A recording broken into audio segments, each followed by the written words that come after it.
యొక్క జతపనివాడు, క్రీస్తు సేవకుడు, క్రీస్తు రాయబారి, క్రీస్తు సైనికుడు, క్రీస్తు పరిచారకుడు. దేవుడు ఎవరిని కాపాడుతాడు? దేవుడు విశ్వాసులను కాపాడుతాడు. బీదలను కటాక్షించి వారిని కాపాడుతాడు. తన భక్తుల ప్రాణములను ఆయన కాపాడుతాడు. దేవుడు తను ప్రేమించి వారందరినీ కాపాడుతాడు. దేవుడు సాధువులను కాపాడుతాడు. ఆదాము చేసిన పాపం వలన కలిగిన ఫలితములు: అవమానము కలిగను, భయము కలిగను, వేదన బాధ కలిగను, శాపము కలిగను. దేవునితో సహవాసం కోల్పోయాను. దేవుని సన్నిధి నుండి వెళ్ళగొట్టబడ్డాడు. పొద్దున మనము లేవాలి, తండ్రికి ప్రార్థన చేయాలి, శ్రద్ధగా బైబిల్ చదవాలి, సత్యవాక్యాన్ని సరిగా విభజించాలి, సువార్త ప్రకటన చేయాలి, మూర్ఖుల నోరు మూయించాలి, అనేక శ్రమలను అనుభవించాలి, అంతవరకు సహించాలి, పరలోక రాజ్యం చేరాలి. Thank you.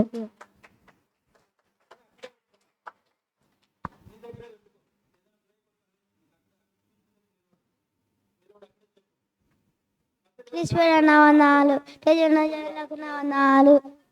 నేను చెప్పాను అంగెల పాట 1, 2, 3. ఉదయాన్నే ప్రార్థన చేయు. 4, 5, 6. దేవుని పని చెయ్యు బహాజోరు. 7, 8, 9. పరదేశ పొందుతావు నెమ్మది. 10, ఆపేద చేరుతావు దేవుని సన్నిధి. అందరికీ థ్యాంక్ యూ. ముందుగా నా కోసం ఇచ్చిన పెద్దలకి నా ఉన్నాను. దేవుడు ఎవరిని కాపాడుతాడు? దేవుడు విశ్వాసాలను కాపాడుతాడు. దేవుడు బీదలను కటాక్షించి వారిని కాపాడుతాడు. తన భక్తుల ప్రాణంలోనే ఆయన కాపాడుతాడు. దేవుడు తను ప్రేమించి వారందరినీ కాపాడుతాడు. దేవుడు సాధువులను కాపాడుతాడు. Thank you.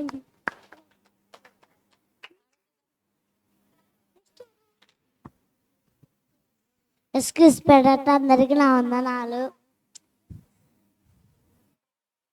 స్టేజ్ నా పెద్దలకి నా వందనాలు. అమ్మ రావమ్మ, నాతోనే మా బైబిల్ కబుర్లు చెప్పమ్మ, వింటూనే బొజ్జంటానమ్మ. పూలు పళ్ళు ఎందుకమ్మా, పాప వినవమ్మా.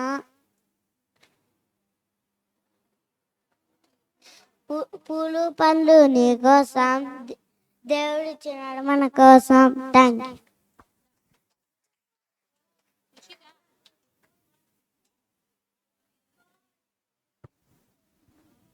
యేసుక్రీస్తు నామంలో ఒకటి వచ్చిన అందరికీ నా వందనాలు. యేసుక్రీస్తు నామంలో ఒకటి వచ్చిన అందరికీ నా వందనాలు. ఇప్పుడు నేను చెప్పబోయేది ఏమిటంటే, సేవకుడు అంటే ఎవరు? ప్రభు యొక్క దాసుడు, దేవుని యొక్క జతపనివాడు, క్రీస్తు సేవకుడు, క్రీస్తు రాయబారి, క్రీస్తు సైనికుడు, క్రీస్తు పరిచారకుడు. ఆదాము చేసిన పాపం వలన కలిగిన ఫలితములు: అవమానము కలిగెను, భయము కలిగెను, వేదన బాధ కలిగెను, శాపము కలిగెను, దేవునితో సహవాసం కోల్పోయాను, దేవుని సన్నిధి నుండి వెళ్ళగొట్టబడ్డాడు. Thank you.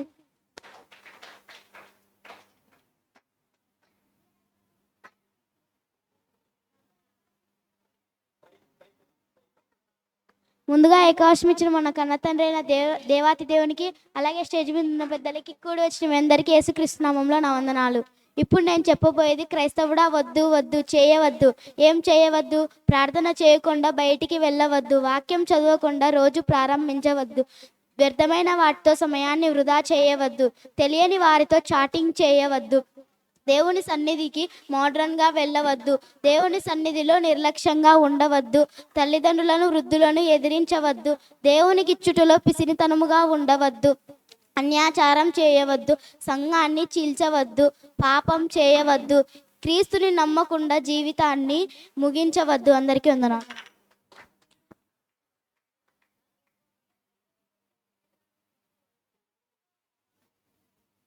యేసుక్రీస్తు నామమునకుడు వచ్చిన మీ అందరికీ నా వందనాలు.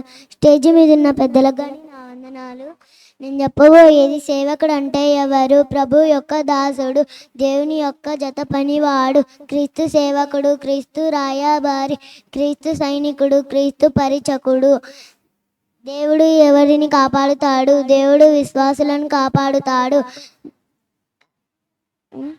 బీదలను కటాక్షించు వారిని కాపాడుతాడు. తన భక్తుల ప్రాణములను ఆయన కాపాడుతాడు. దేవుడు తను ప్రేమించు వారిని కాపాడుతాడు. దేవుడు సాధువులను కాపాడుతాడు. ఆదాము చేసిన పాపము వలన కలిగిన ఫలితములు అవమానము కలిగెను, భయము కలిగెను, వేదన బాధ కలిగెను, శాపము కలిగెను, దేవునితో సహవాసం కోల్పోయెను, దేవుని సన్నిధి నుండి వెళ్ళగొట్టబడ్డాడు.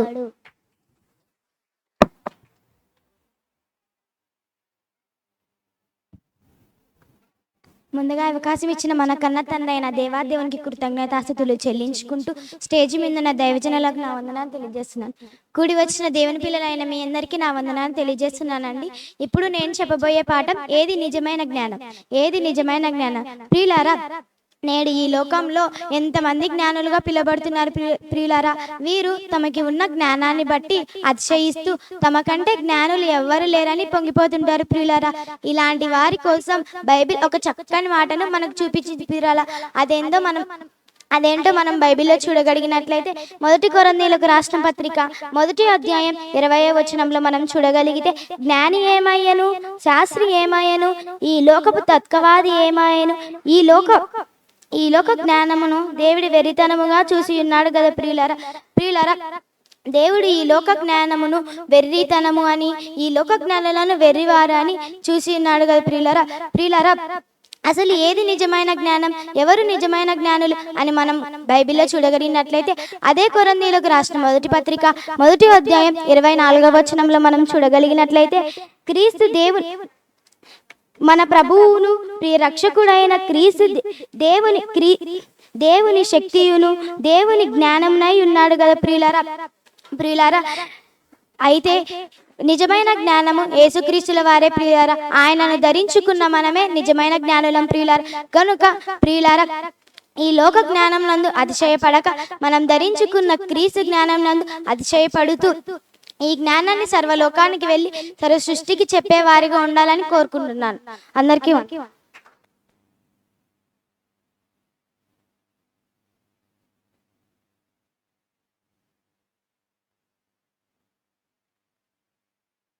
కుడి వచ్చిన మీ అందరికీ యేసుక్రీస్తు వారి నామములో నా శుభాభివందనాలు. ఈరోజు నేను చెప్పబోయే పాఠం పేరు నేను అంటే ఎవరు. మనలో చాలామంది ఉదయం లేవగానే అద్దం ముందుకెళ్ళి చూసుకుంటాం. మన రూపాన్ని చూసుకొని మురిసిపోతుంటాం, బాధపడుతుంటాం. కొందరు మనల్ని చూసి నువ్వు ముసలిదానం అయిపోతున్నావు, బక్క చిక్కిపోతున్నావు అనగానే లోన చివుక్కుమని తెగ బాధపడతాం. మన కొంట్లో బాగోనప్పుడు డాక్టర్ దగ్గరికి వెళ్ళి నాకు కళ్ళు నొప్పి వస్తుంది, చెవు నొప్పి వస్తుంది, కడుపులు నొప్పి వస్తుంది అని చెప్తావు. ఇవన్నీ నావే అంటున్నావు. ఇంతకీ నీవెవరివి ఎప్పుడైనా ఆలోచించావా? ఇప్పుడు ఆలోచించు. నీలో ఉండి ఆడిస్తూ పాడిస్తూ ఉన్నది ఎవరో తెలుసా?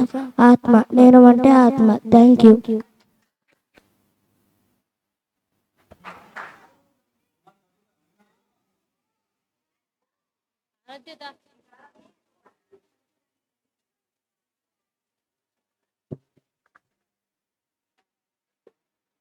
గుడి వచ్చిన మీ అందరికి యేసుక్రీస్తునామములో వందనాలు.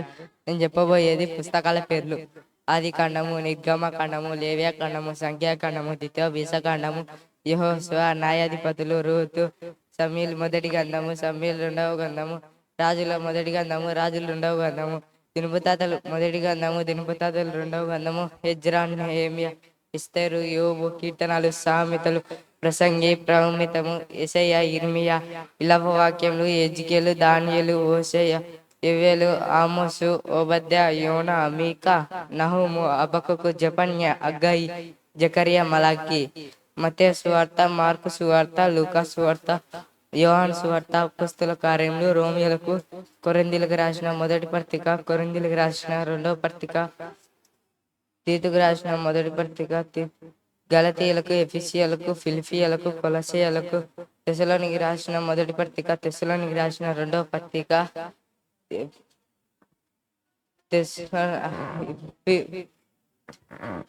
తిమోతి, ఫిలిప్పు, తిమోతి రాసిన మొదటి పత్రిక, తిమోతికి రాసిన రెండవ పత్రిక, తీతుకు, ఫిలోమోనుకు, ఎబ్రియలకు, యాకోబు, పేతురు రాసిన మొదటి పత్రిక, పేతురు రాసిన రెండవ పత్రిక, యోహాను రాసిన మొదటి పత్రిక, యోహాను రాసిన రెండవ పత్రిక, యోహాను రాసిన మూడవ పత్రిక, యూద, ప్రకటన గ్రంథం. Thank you.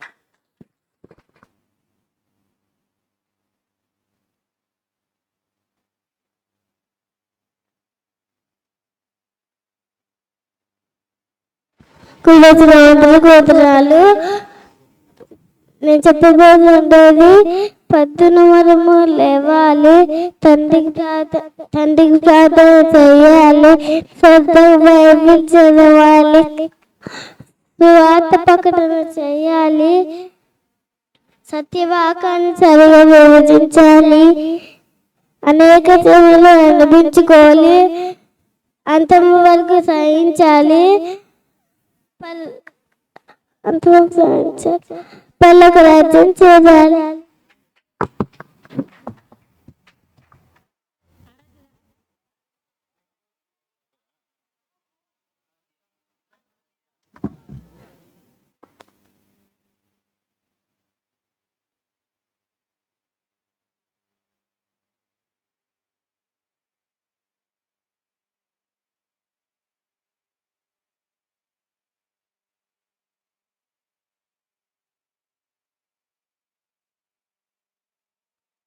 అందరికీ వందనాలు. నేను చెప్పబోయే పాఠం పేరు ఈ లోకానికి దిక్కెవరు. తండ్రి అయిన దేవుడు, యేసుక్రీస్తు, పరిశుద్ధాత్మ దేవుడు, క్రైస్తవులు. Thank you.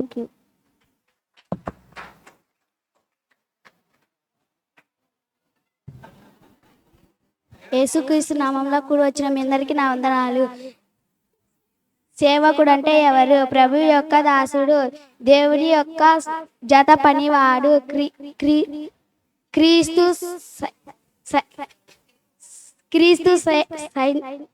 సేవకుడు, క్రీస్తు రాయబారి, క్రీస్తు సైనికుడు, క్రీస్తు పరిచకుడు. Thank you.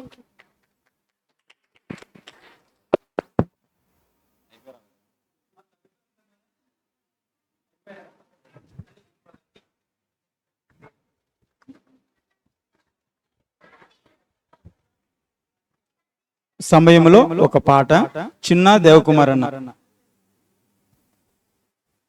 తదుపరి ఇంకా దేవుని మాటల్లోకి వెళ్ళిపోదాం. దేవుని మాటలు విందాము.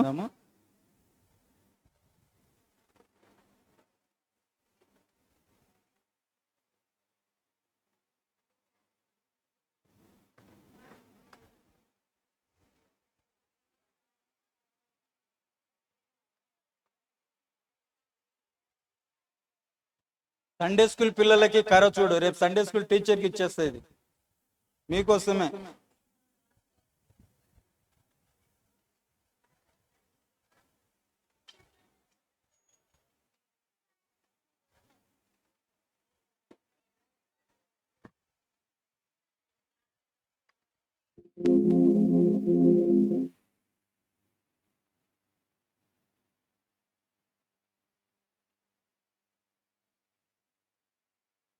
హలో హలో హలో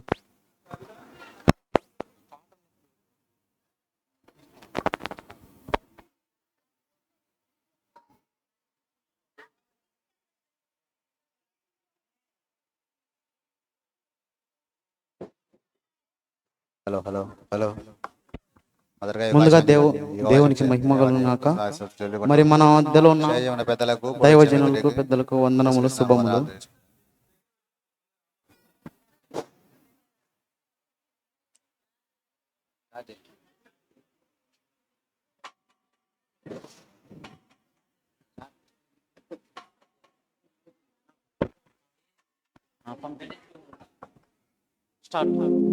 నటించేవో నరుడా, నమ్ముకో ఈ లోకం, నమ్మిన వారందరూ మట్టిలో కలిసిపోయారుగా.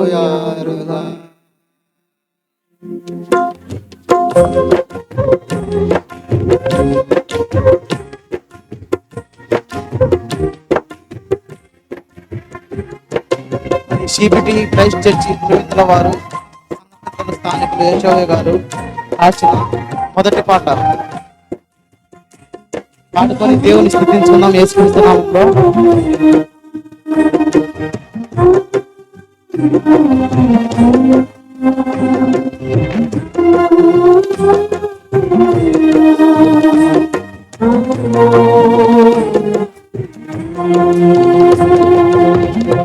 నటించే నమ్మిన వారందరూ మట్టిలో కలిసిపో. నటించే నరుడా నమ్ముకో, వారందరూ మట్టిలో కలిసిపోయారుగా. నీ వెంట రావు మరువకు, నీవు నమ్ముకున్నవన్నీ నీ వెంట రావు మరువకు. నమ్ము సోదరా, నమ్ము సోదరి, నమ్ము సోదరా, ఈ నిజం నటించే ఓ నరుడా నమ్ముకోకు ఈ లోకం. వారందరూ మట్టిలో కలిసిపోయారుగా.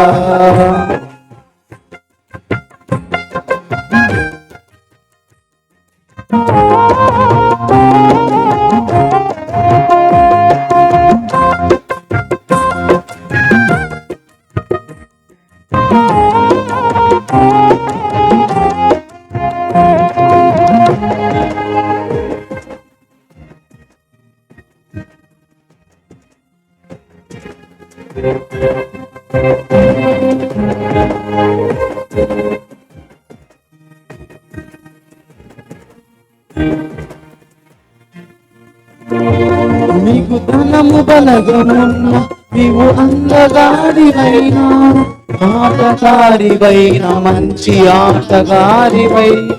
నీకు ధనము బలగమున్న నీవు అందగాడివైనా, ఆటగాడివైన మంచి ఆటగాడివైనా. నీ ధనము రాదు వెంట నీ బలం, నీ ధనము రాదు వెంట నీ బలము రాదు వెంట. అందము మోసము సౌందర్యము వ్యర్థము, మోసము సౌందర్యము వ్యర్థము. నమ్ము సోదరా నీవు నమ్ము సోదరి, నమ్ము సోదరా ఇది నిజము సోదరి. నటించే నరుడా నమ్ముకోకు ఈ లోకం. నమ్మిన వారందరూ మట్టిలో కలిసిపోయారా.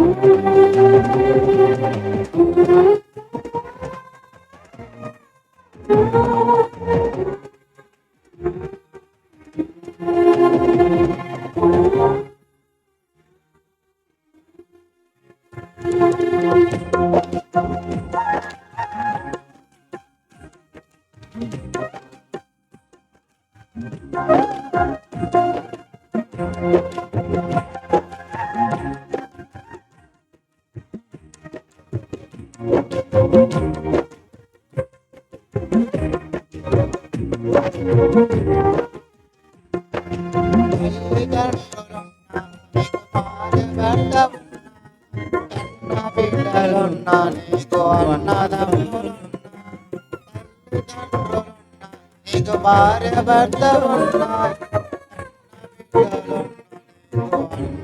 ఎవరు రారు వెంట ఆ దేవుడే నీకు దిక్కు. ఎవరు రారు వెంట ఆ దేవుడే నీకు దిక్కు. యేసు రక్తంలోనే నీ పాపానికి విమోచన, యేసు రక్తంలోనే నీ పాపానికి విమోచన. నమ్ము సోదరా నీవు నమ్ము సోదరి, నమ్ము సోదరా ఇది నిజము సోదరి. నటించే నమ్ముకోకు ఈ లోకం. నమ్మిన వారందరూ మట్టిలో కలిసిపోయారుగా.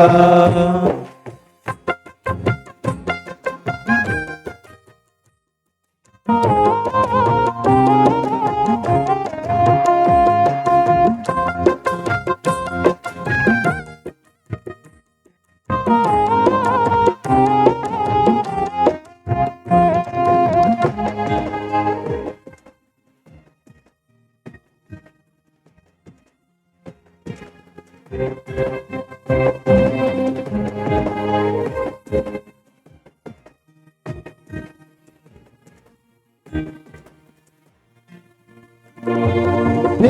నమ్మిన వారందరూ లోకాన్ని నమ్ముకోలేరు. సమస్తమును వెంటతోచిన పౌలు మనకు మాదిరి. దేవుని నమ్మిన వారందరూ లోకాన్ని నమ్ముకోలేరు. వెంటతోచిన పౌలు మనకు మాదిరి. యేసుక్రీస్తుని నమ్ముకో నీ ఆత్మకు రక్షణ. యేసుక్రీస్తుని నమ్ముకో నీ ఆత్మకు రక్షణ. క్రీస్తు యేసునందే నీకు నిత్య జీవం. క్రీస్తు యేసునందే నీకు నిత్య జీవం. నమ్ము సోదరా నీవు నమ్ము సోదరి. నమ్ము సోదరా ఇది నిజము సోదరి. నటించే నమ్ముకోడు ఈ లోకం. నమ్మిన వారందరూ కలిసిపోయారు. నటించేవో నరుడా నమ్ముకోడు ఈ లోకం. నమ్మిన వారందరూ మట్టిలో కలిసిపోయారుగా.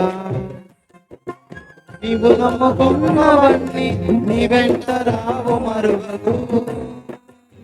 నీవు నమ్ముకున్నవన్నీ నీ వెంట రావు మరువకు. నమ్ము సోదరా నమ్ము సోదరి. నిజం సోదరి నటించేవో నరుడా నమ్ముకోకు ఈ లోకం. మట్టిలో కలిసిపోయారుగా. దేవునికి మహిమ కలుగుగాక.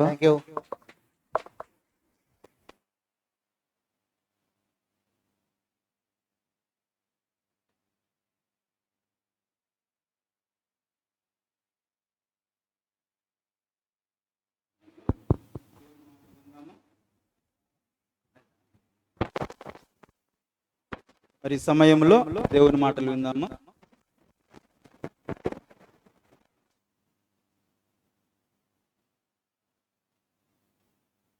ఇది కాదు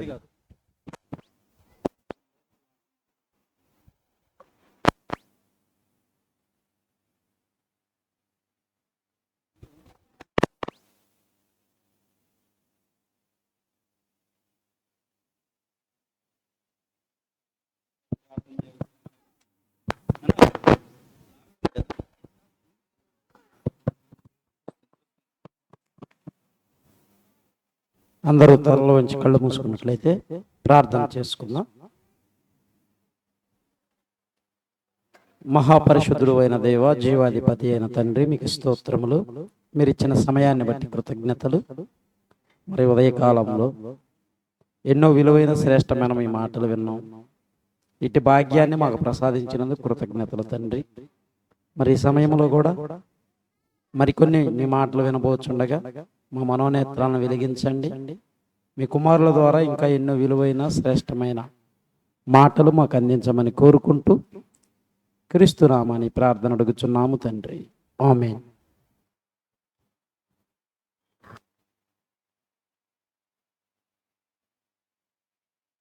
అందరూ చప్పట్లు కొడుతూ అన్నయ్యని వాక్యానికి ఆహ్వానించుకున్నాం.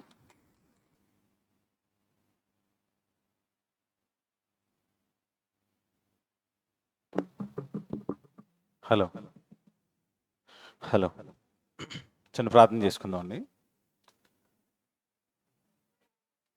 పరిశుద్ధుడైన తండ్రి, ప్రేమ కలిగిన దేవా, మీకు వందనాలు. మరలా తిరిగి మధ్యాహ్నం రెండవ సెషన్ ద్వారా కలుసుకోవడానికి మీరు ఇచ్చిన అవకాశాన్ని బట్టి వందనాలు తెలియజేస్తూ ఈ సమయంలో మరలా మీ మాటలు మేమంతా ధ్యానించడానికి సిద్ధపడుతూ ఉండగా తోడుగా ఉండి విలువైన మీదైన మహాజ్ఞానాన్ని మా అందరికీ నేర్పించమని యేసు వారి నామములు ఈ ప్రార్థనను చేయించున్నాము తండ్రి. ఆమేన్. కొంచెం మంచిది. వేదికను అలంకరించిన దైవజనులకును అలాగే ప్రియులైన దేవుని పిల్లలైన మీ అందరికీ, అలాగే ఈరోజు జన్మదినాన్ని జరుపుకుంటున్న కుమార్తెకును ఈ కార్యక్రమాన్ని ఏర్పాటు చేసిన వారి కుటుంబానికి యేసుక్రీస్తు వారి నామములు వందనాలు తెలియజేస్తూ మరి రెండవ అంశాన్ని మనం విందాం. రెండవ అంశంగా మనకు తెలియజేసిన పాఠం మార్కు అపకారం, పౌలు గారి ఉపకారం అనే ఒక మంచి విషయాన్ని మనమంతా కూడా లేఖనాల ద్వారా ఆలోచిద్దాం ప్రియమైన దేవుని వల్ల. ముందుగా అపోస్తలుడైన పౌలు గారు రోమిలికి రాసిన పత్రిక 11వ అధ్యాయము 34వ వచనంలో వ్రాయబడిన ఒక మంచి మాటను మనం చదువుకుందాం ప్రియమైన దేవుని వల్లరా. రోమపత్రిక 11వ అధ్యాయము 34వ వచనం. అపోస్తలుడైన పౌలు గారు సంఘానికి పత్రికను రాస్తూ, ఎవరికి? సంఘానికి పత్రికను రాస్తూ సంఘాన్ని ప్రశ్నిస్తున్నాడు ఆయన. మనము దేవుని మాటలు చదువుతున్నప్పుడు, వాక్యాన్ని చదువుతున్నప్పుడు ఈ మాట ఎవరి కోసం రాయబడింది అనేది ఆలోచిస్తూ మనం చదువుకోవాలి. పత్రికల్లో చెప్పబడిన మాటలు సంఘానికి, సువార్తల్లో చెప్పబడిన మాటలు అందరికీ, అపోస్తుల కార్యాల్లో వ్రాయబడిన మాటలు అపోస్తులు ఆలోచిస్తున్న కార్యక్రమాలకు సంబంధించిన వివరాలని. ఇలాగా క్రొత్త నిబంధనలు మనం చదువుతున్నప్పుడు చాలా జాగ్రత్తగా ఆలోచిస్తూ మనం చదువుకోవాలి. ఇప్పుడు రోమ పట్టణంలో ఉన్న సంఘానికి, ఆ రోజు వారికి, ఈరోజు మనకు పౌలు గారు వేస్తున్న ప్రశ్న ఏమంటున్నారు ఆయన? ప్రభువు మనస్సును ఎరిగినవాడు, ప్రభువు మనస్సు ఎరిగినవాడు ఎవడు? చాలండి, అక్కడ ఆగుదాం. సంఘానికి ఆయన ప్రశ్న వేస్తూ అంటున్నాడు, ప్రభువు మనస్సు ఎరిగినవాడు ఎవడు అన్నాడు. అంటే దేవుని మనసు ఎవరికి తెలుసు అంటున్నాడు అపోస్తలుడైన పౌలు గారు. కాబట్టి దేవుని మనసు మనకు తెలుసా? దేవుని మనసు మనకు తెలుసా? తెలుసా తెలియదా? దేవుని మనసు ఏంటో తెలుసా తెలియదా? తెలుసంటే గొడవ, తెలియదంటే గొడవ. ఎందుకు ఈ గొడవ? తెలుసంటే ఏమంటాడు, తెలియదంటే ఏమంటాడు, అసలు మౌనంగా ఉంటే ఏ గొడవ లేదు. తెలుసా? ఏంటండి? ఇప్పుడు నేను చెప్తాను ఏంటో. మీకు తెలిసి అంటున్నారు కదా, ఇప్పుడు నేను చెప్తాను, అది అవునో కాదు మీరు చెప్పండి. మీరు అనుకున్నదో నేను అనుకున్నదో దేవుడు వ్రాయించిందో. ఓకే, ప్రభువు మనసు ఎరిగిన వాడు ఎవడు? అసలు దేవుడు ఎలా ఉంటారు? ఆయన మనస్సు ఏంటి? ఇప్పుడు ఈ ప్రశ్న పౌలు గారు అడుగుతున్నారంటే ఆయనకి తెలుసనా తెలియదనా? బాగా వినండి. పౌలు గారు ఈ ప్రశ్న మనకు వేస్తున్నారంటే ఆయనకు ప్రభు మనసు ఏంటో తెలుసా తెలియదా? ఆయనకి తెలుసు. పౌలు గారికి ప్రభు మనసు ఏంటో అర్థమైంది. ఇప్పుడు ఆయన మనసు మీకు అర్థమైందా అంటూ మనల్ని అడుగుతున్నారు. ఇంతకీ దేవుని మనసు ఏంటి? ఆయన ఎలా ఉంటారు, ఆయన ఎలా ఆలోచిస్తారు అనేది మనం తెలుసుకోవాలి ప్రియమైన దేవుని వాళ్ళారా. ఆయన మనసు ఏంటో మనకు తెలిస్తే, ఆయన ఎలా ఉంటారో మనకు తెలిస్తే, ఆయన పిల్లలుగా మనము కూడా ఆయనలా చేయడానికి అవకాశం ఉంటుంది. ఇప్పుడు దేవుని మనస్సు తెలుసుకున్న పౌలు గారు ఏం చేశారు అనేది ఈ పాఠం యొక్క సారాంశం. అసలు ముందుగా అసలు దేవుని మనసు ఏంటో మనం తెలుసుకుందాం. ఆయన మనసు ఏంటో చూద్దాం ఒకసారి. కీర్తన గ్రంథం 145వ అధ్యాయం చూడండి ఒకసారి. దేవుని మనసు ఏంటో చూడండి, దేవుడు ఎవరో చూడండి ఒకసారి. కీర్తన గ్రంథం 145వ అధ్యాయము 9వ వచనం చదువుదాం ప్రియమైన దేవుని వాళ్ళారా. 9వ వచనం మనం చదివితే ఇక్కడ ఒక మంచి మాట మనకు వినబడుతుంది. యెహోవా అందరికీ ఉపకారి. చాలండి, ఫస్ట్ మాటే మనం ఆలోచించేది. ఓకే, యెహోవా ఎవరంట? అందరికీ ఉపకారి. ఈ మాట అర్థమైతే రెండో మాట చదువుకోవాలి, అంతేనా కదా? ముందు మనకు ఫస్ట్ ఒక లైన్ అర్థమైతే రెండో లైన్ చదువుకోవాలి. ఒకటి అర్థం కాకుండా రెండు లైన్ చదివితే ఏమర్థం అవుతుంది? ఓకేనా? రైట్. ఇప్పుడు దేవుడు ఎవరు, ఆయన మనసు ఏంటి అని అన్నప్పుడు దేవుడు అంట అందరికీ ఉపకారంట. ఆయన దేవుడు ఎవరికి ఉపకారంట? అందరికీ ఉపకారి. అందరికీ ఉపకారి దేవుడు. దేవుడు అందరికీ ఉపకారి అన్న సంగతి ఎవరికి అర్థమైంది? పౌలు గారికి అర్థమైంది. అంటే దేవునిలో ఉన్న ఒక మంచి లక్షణం ఏంటంటే ఆయన ఎవరికైనా ఉపకారం చేస్తారు. బాగా వినండి. దేవుని మనసును బాగా తెలుసుకున్న పౌలు గారు అంటున్నారు, ఆయన మనసు మీకు తెలుసా అని ప్రశ్నించినప్పుడు ఆయన ఏమంటున్నాడంటే ఆయనకు తెలిసింది పౌలు గారికి. ఏమర్థమైంది పౌలు గారికి దేవుని మనస్సు? దేవుడు ఎలా అర్థమయ్యడానికంటే దేవుడు అందరికీ ఉపకారి అని పౌలు గారికి అర్థమైంది. అందరికీ అంటే అందరికీ అంటే ఈ అందరు ఎవరో ఒకసారి చూద్దామా? అందరికీ ఉపకారని పౌలు గారు అన్నారు కదా. అసలు ఈ అందరిలో ఎవరున్నారో చూద్దాం ఒకసారి.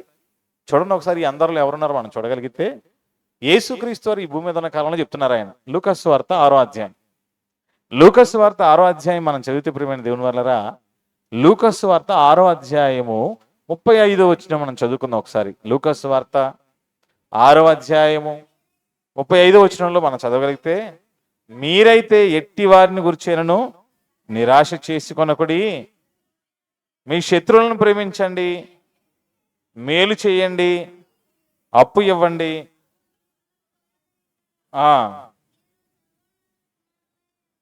మీరు సర్వోన్నతుని కుమారులయ్యుందురు. ఇక్కడ చూడండి, ఇప్పుడు ఆయన కృతజ్ఞత లేని వారి ఎడలను దుష్టుల ఎడలను, చూసారండి, అందరికి ఉపకారి అంటే దేవుడు అందరికి ఉపకారి అనగానే దేవుడు మంచి వారికే ఉపకారం చేస్తాడేమో, చెడ్డవారికి ఆయన ఉపకారం చేయడేమో అనుకుంటాం మనం.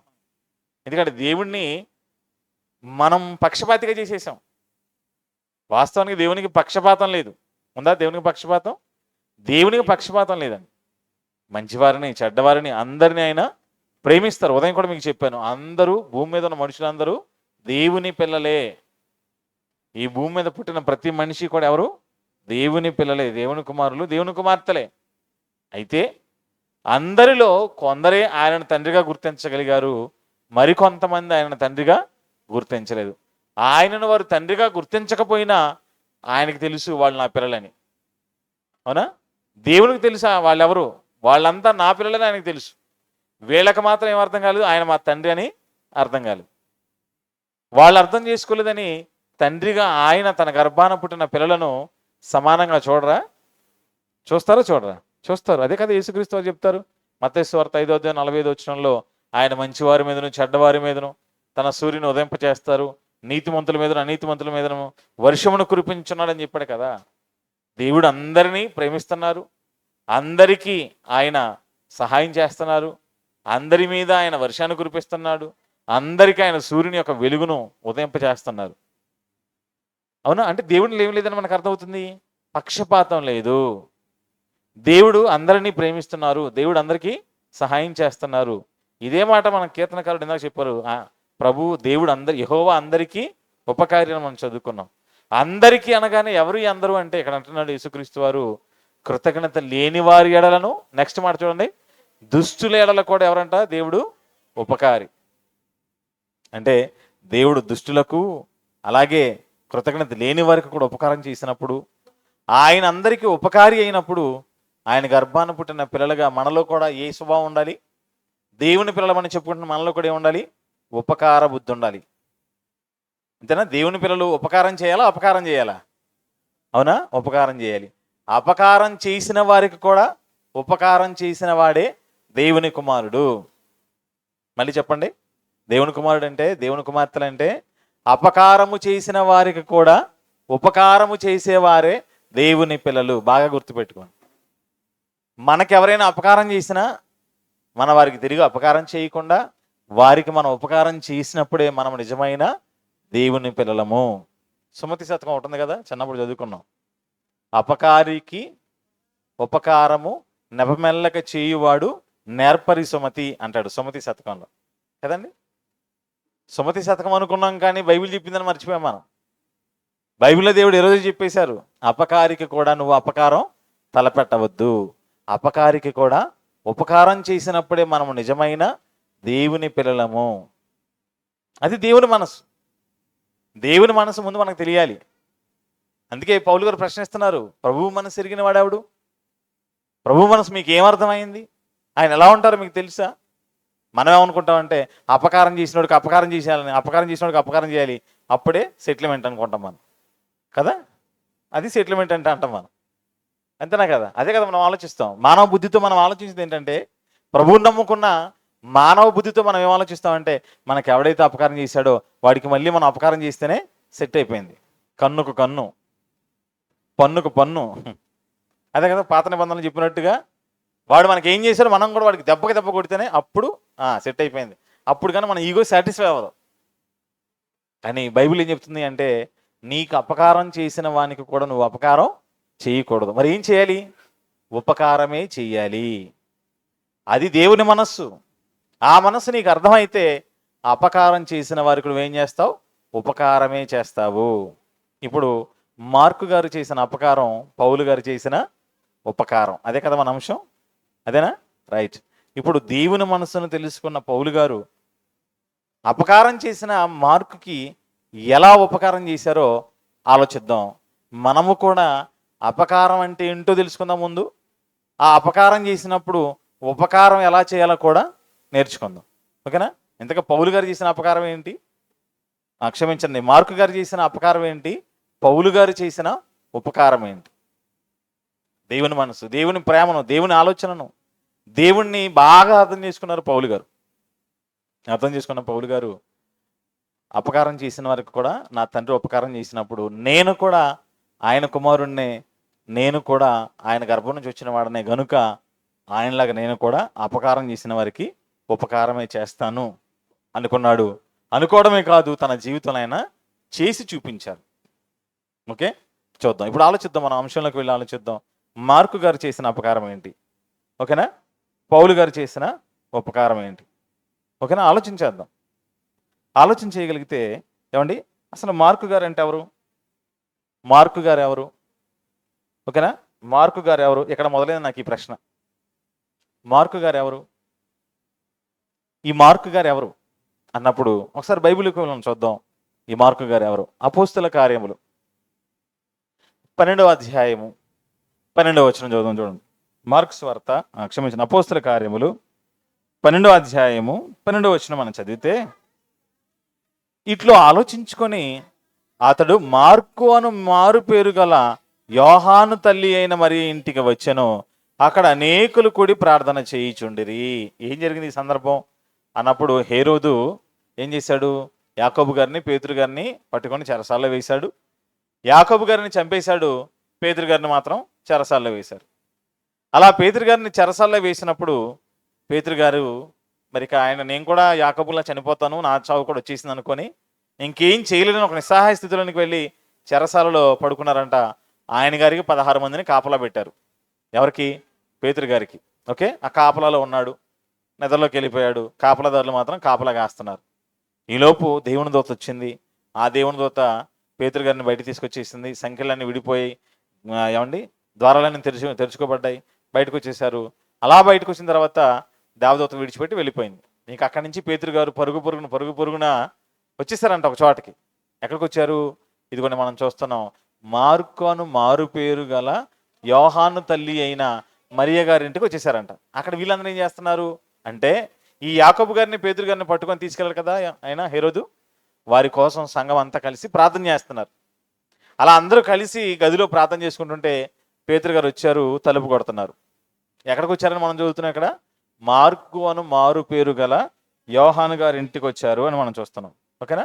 మార్కు అను మారు పేరు గల యోహాను అంటే మార్కు గారికి మరొక పేరు ఉంది. ఆ పేరు ఏంటి? యోహాను. బైబిల్లో యోహానులు చాలా మంది ఉన్నారు, కన్ఫ్యూజ్ అవ్వకండి. బాప్తిస్మ ఇచ్చే యోహాను ఉన్నారు, యేసుక్రీస్తు వారి శిష్యుల్లో యోహాను ఉన్నారు, మార్కు అను మారు పేరు గల యోహాను ఉన్నారు. ఓకేనా? ఈ యోహాను ఎవరు అంటే మార్కు, ఆయనకి మరొక పేరే యోహాను. ఓకేనా? ఈయన గురించి ఇంకా బైబిల్లో వ్రాయబడిన సందర్భాన్ని మనం చూడగలిగితే, ఏమండి యోహాను రాసిన పేతురు రాసిన మొదటి పత్రిక, ఏమండి పేతురు గారు ఆ ఇంటికి వెళ్ళారని చదువుతున్నాం కదా మనం. ఎవరింటికి వెళ్ళారు? మార్కు గారి ఇంటికి వెళ్ళారని చెప్తున్నాం కదా. ఆ మార్కు గారి గురించి ఏమండి పేతురు గారు అంటున్న ఒక మంచి మాట చూస్తే, పేతురు రాస్తున్న మొదటి పత్రిక 5వ అధ్యాయం 13వ వచనం చూడండి. పేతురు రాస్తున్న మొదటి పత్రిక 5వ అధ్యాయం 13వ వచనం, బబులోనులో మీవలే ఏర్పరచబడిన ఆమెయు నా కుమారుడైన మార్కు అంటున్నారు. చూడండి, పేతురు గారు ఏమంటున్నారు? మార్కు గారిని నా కుమారుడు అంటూ మంచి సాక్ష్యం ఇచ్చాడు. పేతురు గారు ఎవరు? యేసుక్రీస్తు వారి శిష్యులలో అగ్రగణ్యుడిగా పేరు పొందినవాడు కదా. ఆయన శిష్యుల్లో మరి పెద్దవానిగా పేరు తెచ్చుకున్నవాడు. యేసుక్రీస్తు వారు స్వయంగా ఆయనతో అంటున్నాడు, పరలోక రాజ్యపు తాళపు చేతులు నీకు ఇస్తానని చెప్పాడు. ఇదిగో ఈ బండ మీద నా సంఘాన్ని కడతాను అని ఏ పేతురు గారితో అయితే చెప్పాడో ఆ పేతురు గారు మార్కు గారిని గురించి అంటున్నాడు, నా కుమారుడైన మార్కు అంటున్నాడు. అంటే మార్కు గారి మీద ఒక మంచి అభిప్రాయం ఉందా పేతురు గారికి? ఉంది. మార్కుని గురించి మాట్లాడుతానే ఏమంటున్నాడు? నా కుమారుడైన మార్కు. ఓకేనా? మార్కు గారిని గురించి పేతురు గారు ఇచ్చిన సాక్ష్యం. అలాగే మార్కు గారిని గురించి పౌలు గారు ఇస్తున్న సాక్ష్యాన్ని కూడా చూద్దాం. చూడండి ఒకసారి పౌలు గారు ఏం చెప్తున్నారు చూడండి. ఫిలోమోను పత్రిక, ఏమండి ఇవన్నీ మీరు చూసిన తర్వాత అప్పుడు వద్దాం విషయంలోకి అసలు. ఓకే, ఫిలోమోను పత్రిక 1వ అధ్యాయం ఉంటుంది కదా. ఫిలోమోను పత్రికలో మనం చూస్తే 24 వచనం చదువుదాం. చూడండి, 24 వచనం చూస్తే 23, 24 వచనాలు చదువుదాం. 23, 24 ఫిలోమోను పత్రిక 1వ అధ్యాయం ఉంటుంది. 23, 24 వచనాలు మనం చూస్తే మార్కు గారిని గురించి పౌలు గారు ఏమంటున్నారు చూడండి. క్రీస్తు యేసునందు నా తోడి ఖైదీ అయిన ఎపఫ్రా, నా జత పనివారైన మార్కు, అరిస్తార్కు, దేమ, లూక వందనములు చెప్పుచున్నారు అంటున్నాడు. అంటే ఇక్కడ మార్కు గారిని గురించి పౌలు గారు అంటున్నాడు నా జత పనివాడు అంటున్నాడు. పేతురు గారేమో నా కుమారుడు అన్నాడు. ఇక్కడ పౌలు గారేమో నా జత పనివాడు అంటూ ఏమండి ఎవరిని గురించి మాట్లాడుతున్నారు?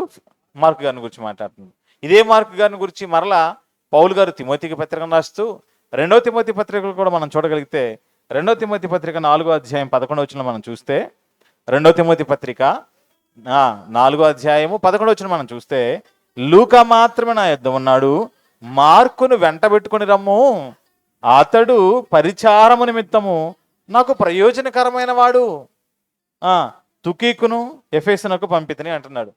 మార్కు గారిని గురించి పౌలు అంటున్నాడు, అయ్యా నువ్వు వస్తున్నప్పుడు మార్కుని వెంటబెట్టుకునిరా. తిమోతి గారికి ఉత్తరం రాస్తూ ఏమండి పౌలు గారు రాస్తున్న చివరి పత్రిక ఇదే, తిమోతి రాసిన 2వ పత్రిక. ఇంక ఈ పత్రిక తర్వాత పౌలు గారి మరణం. అందుకే ఈయన ఈ పత్రికలోనే మొదటి పత్రికలోనే చెప్తారు, నేను పానార్పణముగా పోయబడుచున్నాను, నేను వెడలిపో కాలం వచ్చేసింది.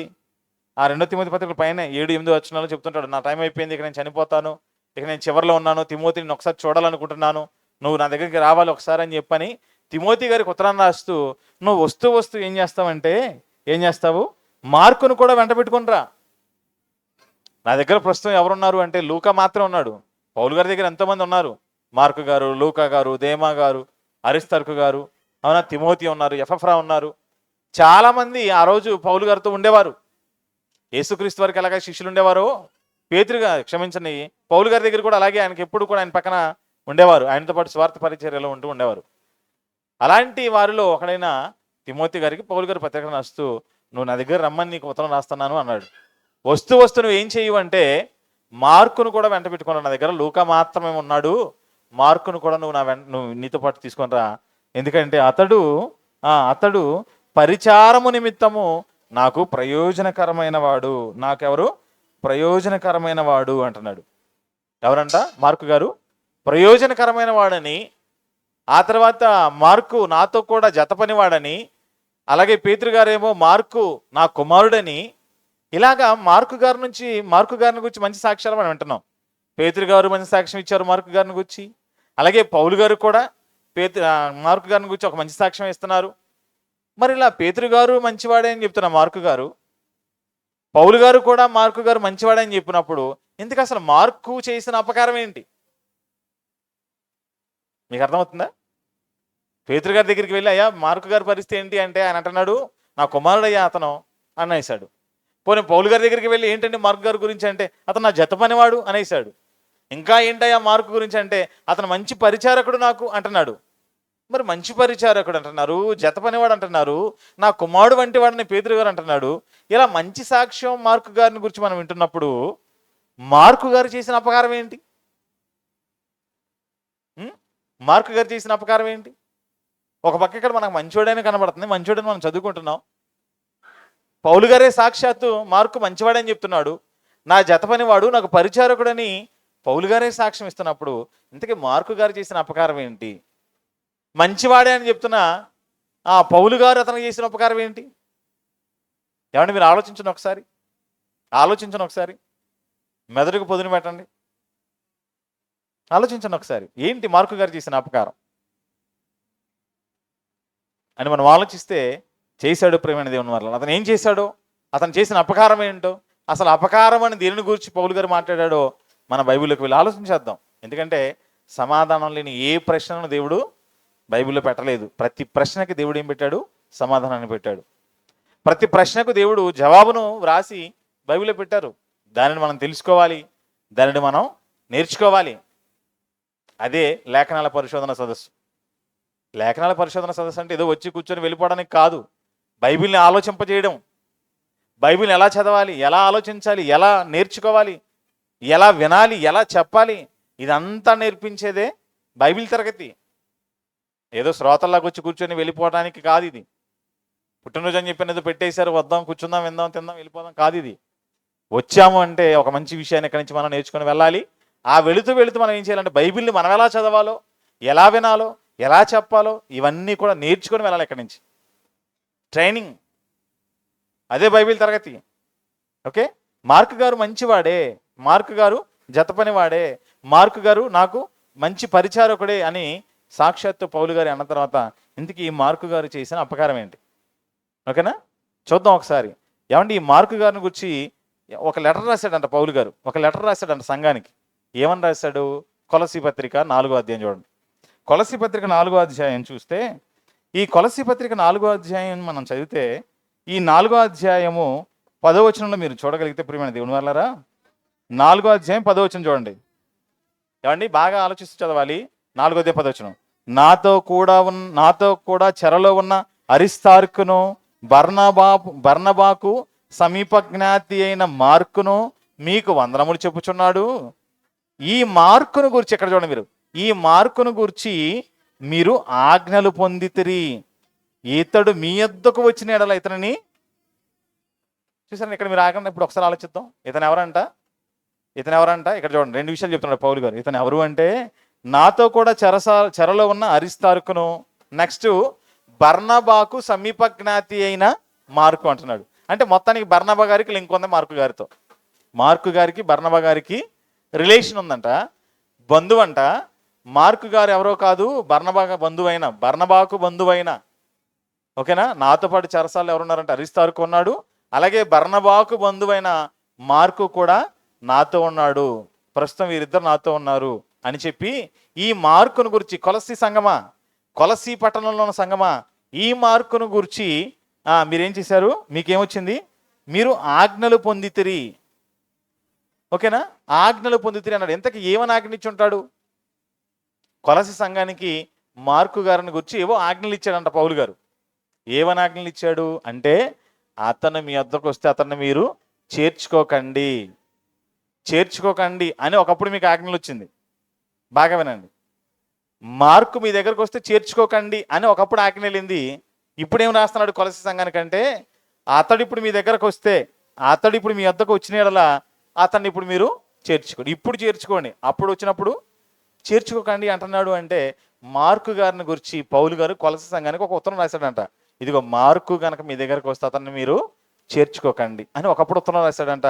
కొలసీ సంఘంలో మార్కు గారు వస్తే మార్కు గారిని చేర్చుకోలేదంట. ఇప్పుడు మార్కు మరలా మీ దగ్గరకు వస్తున్నాడు. ఇప్పుడు మీ దగ్గరకు వస్తే మీరు అతను ఏం చేయండి? చేర్చుకోండి అంటున్నాడు. అంటే అక్కడ చేర్చుకోవద్దనడానికి ఇక్కడ చేర్చుకోమనడానికి మధ్యలో ఏదో జరిగింది. అర్థమైంది మీకు? చేర్చుకోవద్దని ఆజ్ఞలు ఎందుకు ఇచ్చాడో, ఇప్పుడు చేర్చుకోమని ఎందుకు మాట్లాడుతున్నారో, ఈ రెండింటి మధ్యన ఒక విషయం జరిగింది. మనం పక్కపక్కన లైన్లు 2 చదివేసుకున్నాం ఈజీగా కదా, పక్కపక్కనే ఉంది, వెంటనే చదివేశాం.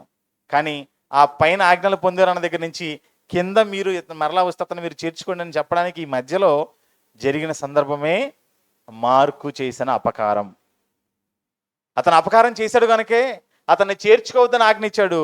ఇప్పుడు అతను మారు మనసు పొందొచ్చాడు కనుకే అతన్ని చేర్చుకోండి అని మరలా ఉత్తరం రాస్తున్నాడు.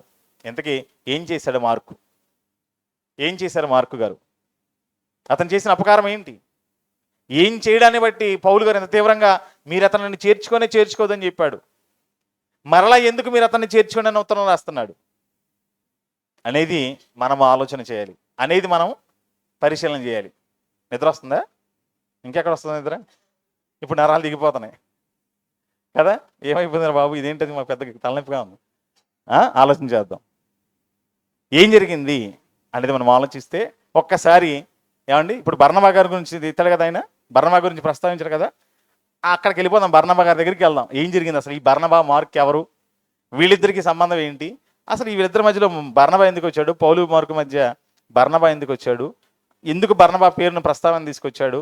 ఏం జరిగింది ఈ స్టోరీ? మళ్ళీ ఒకసారి మనం వెనక్కి వెళ్ళిపోవాలి చరిత్రలోనికి. ఓకేనా, వెనక్కి మనం వెళ్ళిపోవాలి.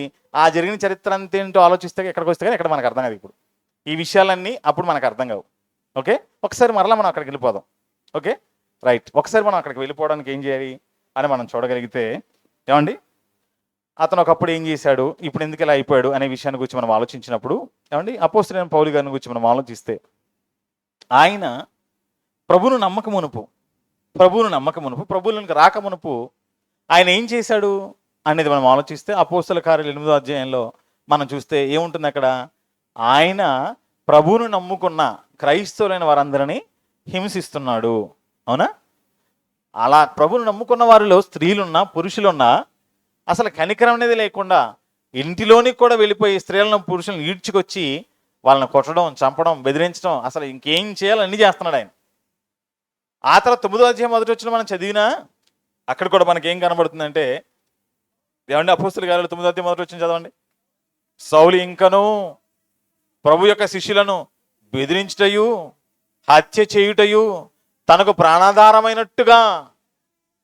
చూసారండి, ప్రభు యొక్క శిష్యులను బెదిరించడం, వాళ్ళని చంపడమే తన జీవిత ధ్యేయం, ఇంకా నేను బ్రతికున్న దానికి అన్నట్టుగా ఆయన మాట్లాడుతూ ప్రధాన యాజకుల దగ్గరికి వెళ్ళి, ఏమండి ఈ మార్గమందున్న పురుషులనే కానీ స్త్రీలనే కానీ కనుగొంటే వారిని బంధించి యెరూషలేముకు తీసుకొని రావడానికి దమస్కులోని సమాజంలో అక్కడ ఉన్న వాళ్ళని తీసుకొస్తాను, నాకు అధికారాన్ని ఇవ్వండి అని చెప్పని పెద్దల దగ్గరికి వెళ్ళాడంట. పత్రిక ఇవ్వమని, నాకు లెటర్ ఇవ్వండి, అపాయింట్మెంట్ ఇవ్వండి నాకు.